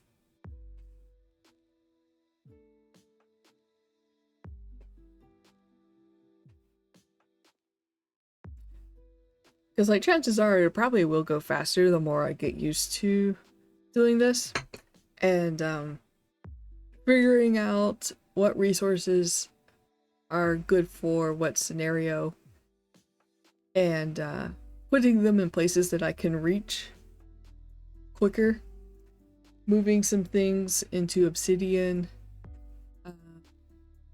having a binder for the rulebook would be great, because while it is quicker for me to flip through the book, because the PDF lags, the book does get shuffled out of place. Oh, hello, Edmund. Hello. Oh, thank you. As long as I have fun. And then Cheeky, my chat window is a little small. I like it could possibly be streamlined, but I find it cool that you're creating new characters in this story right in front of us. Thank you. Yes, I do have fun doing this. I know that with tabletop gaming, players can kind of fall in kind of like sometimes 2 to 3 different camps, where some people are all about like combat and mechanics, and then there are some people who are all about kind of like the narrative, the story, the role playing. And then there are, you know, some people that fall in the middle that like both. And I definitely kind of lean more towards the story end of the spectrum.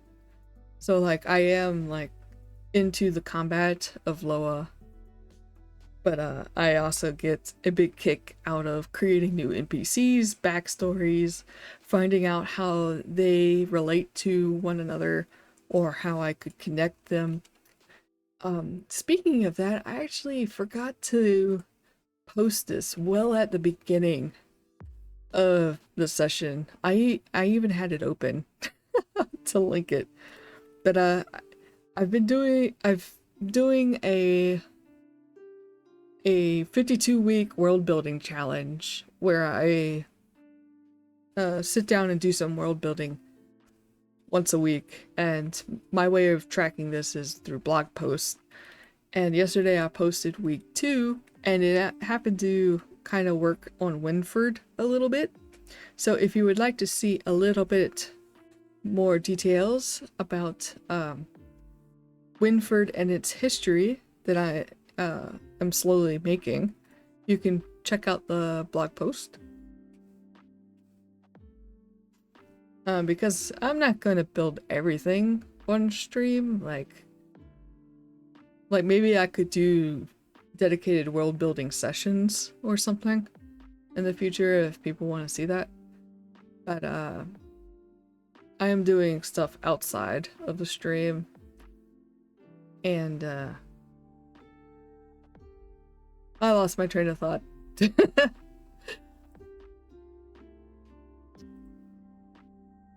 But yeah. Yep. Wherever I was going with that. But alright, cool. Yeah, yeah, cool. Glad y'all think that. Because yeah, I'm sure it'll get quicker once I have, like, things at my fingertips and not scattered across 4 different locations. On paper, on screen. Okay. So we've determined that the quest is to travel to Tower Yaren and collect a tome of arcane history for the client. Maybe we can determine who the client is later. In the meantime, Orin has implied to Deezen that, hey, if you have a fresh vacancy in the guild, here's this new adventurer who's come to town.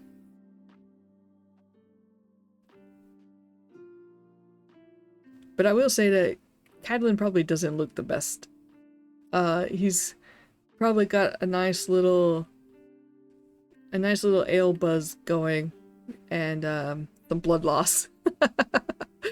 Probably not the best combo. He probably needs to eat something too, but he's pinching his Dravix right now.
Okay. Deezen eyes Cadlin, who can guess as to what they see. A greenhorn, fresh from a failed quest judging by the wound on his chest. Cadlin steals his nerves. While a stranger's opinion of him usually didn't matter, this one's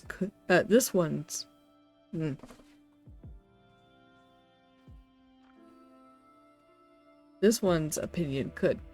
A guildmaster of an adventurers guild had connections, and more importantly, was often a source of regular income by way of frequent quests. Cadlin didn't necessarily want to join a guild, but the times have gotten more and more dangerous. There were worse things out on the road these days than furballs, and Cadlin didn't want to sleep outside tonight. Do you have rooms? Cadlin asked, before Deezen could make a judgment. Okay, so here we could do a check. And see... does Cadlin present himself in a way where he looks competent enough to join a guild as a new member?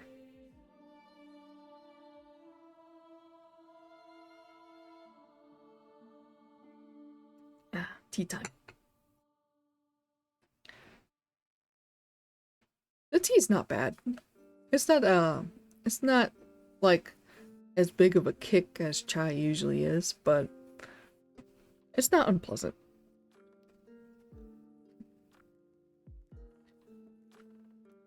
Alright.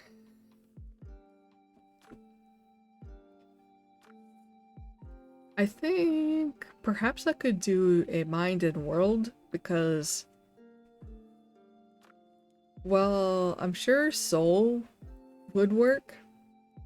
I think world could help speak to his skill in being outdoors and traveling and stuff like that.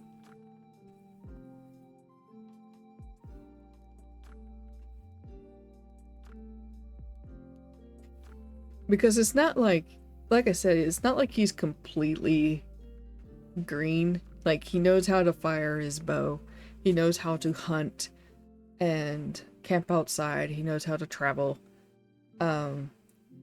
It's just that he hasn't been too much of an adventurer. He's been sort of kind of doing odd jobs here and there for the last couple of years. Kind of like how this one, you know, he tried to go check out this cave and it went badly. So he's done small things, but nothing that would like consistently build him up into a capable warrior or hero or anything like that. So he has skills to get him by, but definitely room for improvement greatly. So let's see. If I do that, it'll be 5 dice. And let me double check the rules on hero points. And I think I'm just gonna have to use the PDF because the book is kind of spread out across my surface over here. And I think the hero point section only takes up maybe a page or half a page. So I don't know where it is. Alright, hero points. So I've got 1, and for 1 point I can roll with a boon, which would change a 4 into a 5.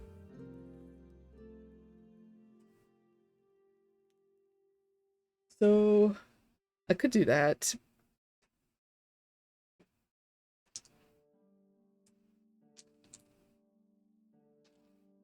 Let's see, 5 dice. Alright.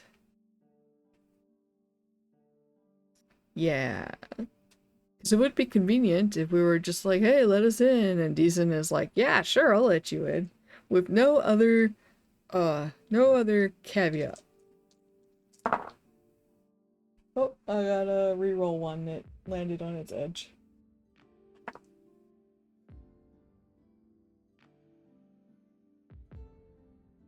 Oh snap.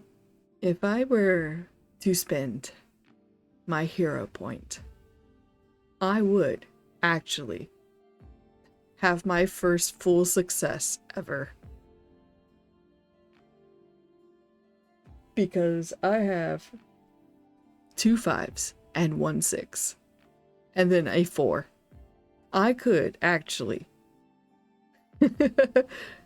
turn this into a boon with my hero point. Do I have to spend it before I roll? Oh, okay, no. You can spend hero points at any time, even after rolling. Unless the Herald rules the outcome is already final. Wow. Should I do it? I think I should do it. I'm gonna do it. When do I get these back? Or like when?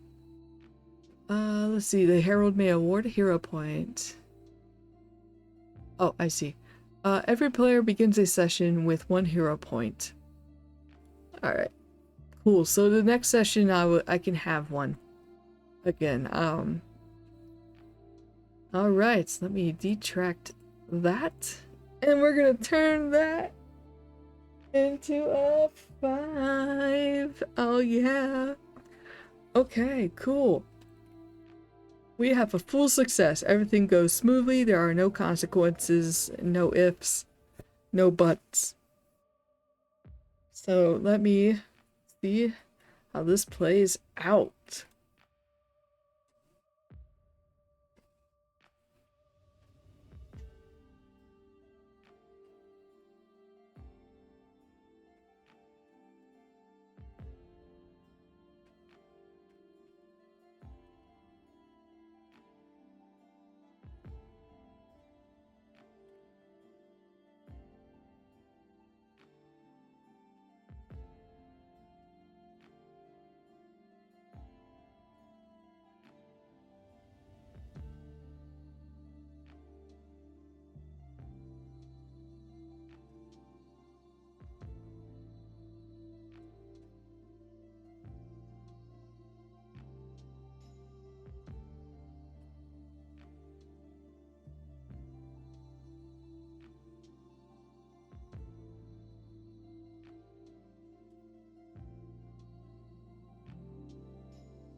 Did I say?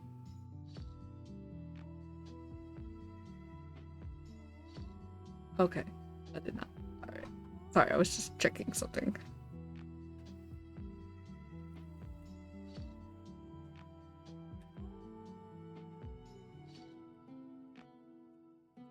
Alright, here we go. Do you have rooms? Cadlin asks before Deezen can make a judgment. Oh, hold on, guys. I forgot. I gotta. I just want to note my role here.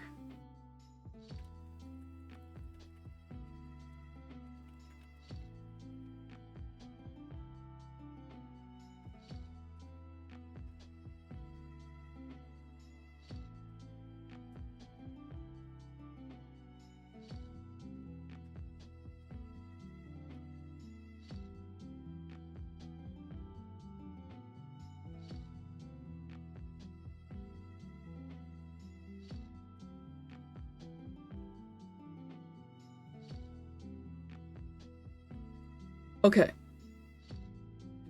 Maybe it was the well-worn travel pack at Cadlin's feet, or the boots with road dust and dirt caked on the leather, or the bow on his back with a quiver that wasn't full, or just the look in Cadlin's eyes. Either way, Deezen gives him a toothy grin. Aye, we've got rooms aplenty, they say. If you want in, you're in. I'll be honest, I wasn't sure at first, given the state of your shirt there, but you've got spirit. We need that in these times. If you want, we can head there now and learn a little bit more about each other. Deal.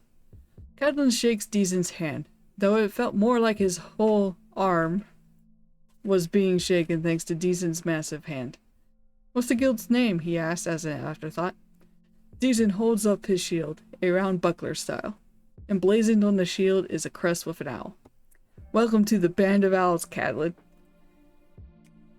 Yeah! There we go! And I think that is where we will end today's session, because that feels like a good stopping point. This would almost be a title drop moment if that was the title. I mean, I could make that the title, but this is more about Cadlin, not so much the guild. Yeah. There we go. Joined the guild. That's exciting. Yeah. Thanks everybody for coming. I had a lot of fun today, obviously, because I've been going at this for almost 5 hours now. But that's kind of the benefit of me streaming on Sunday mornings, because I can just kind of go for as long as I want and then still have time to kind of chill. Well, I don't know if the room is going to be free just yet. The way I kind of view adventure guilds, at least in my own books, is that there is a bit of kind of like a commission fee. So I was thinking about probably just simply doing that for this one too. Because yeah, if you think about it, there's like room, board, some kind of sometimes shared supplies, that kind of thing. And like that costs money, so money's got to come from somewhere. So it would probably be something like cuts from quests, perhaps sponsorships from patrons in the city that benefit a lot from it having adventure guilds, that kind of thing. So I might apply that kind of thinking to this one, but yeah, he won't be sleeping out in the wilderness tonight, which is cool. Because I was thinking, I was like, is he just gonna like sleep in an alley or something?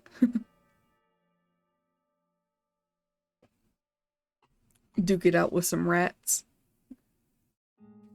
But yeah, thank you everybody for coming. Yeah, fun and chill. Yeah, thank you. Yeah.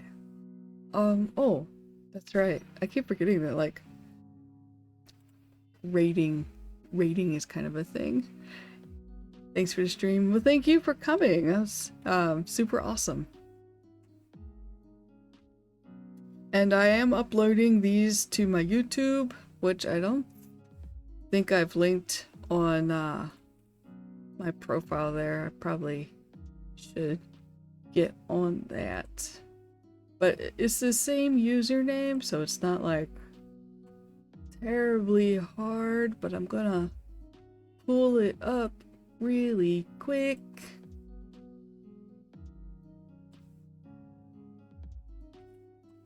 There we go. So if you came in like halfway or whatever, it's going up on my YouTube. Currently, I don't really have plans to make a separate channel for VODs, probably because I'm honestly probably not going to be making too many videos, because yeah, they take a long time to edit, and right now the bulk of my energy is being spent on streaming these games, and there's just no way I'm going to edit down for 4 to 5 hours of footage. So you'll have to just take my snack break and go. Let's see, 1 second. Okay, cool. Search.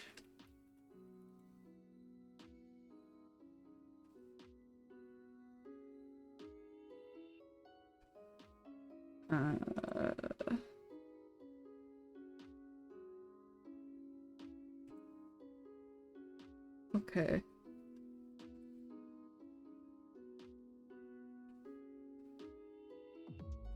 Can I not? Oh, is it not happening?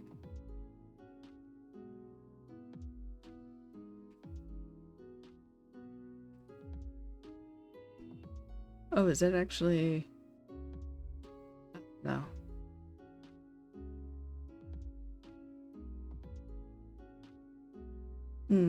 Okay. Alright, so that's not what I thought. Alright, sorry. I am looking right now for someone for us to raid into. I thought Hime was streaming today, but I guess it looks like they're just in a Discord stream instead. Okay, so who's going on, or what's going on in tabletop land right now?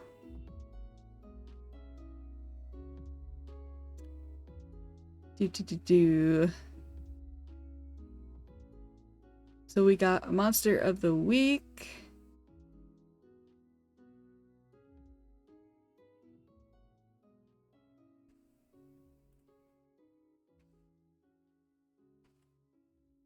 Let me find someone that's also in English.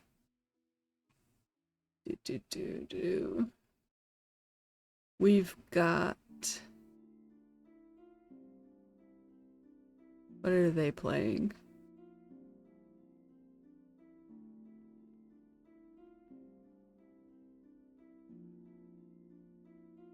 I actually cannot tell what they are playing.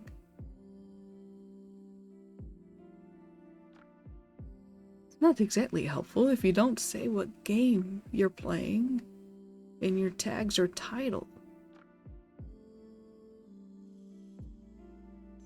Okay, but I think it looks almost like they're playing solo, so I don't know. We'll give it a shot. Just says forego the dice goblins for tactful play.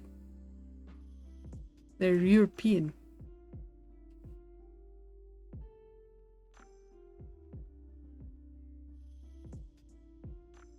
Oh, they're playing Tactiquest. Okay, there we go. All right, so let's go. Thank you everybody for coming. Next stream should be Thursday evening, 6 p.m. CST. So take UK's time and subtract 6 from it. So that'll be 7 for East Coast and 4 p.m. for West Coast. Until then, safe travels through the veil.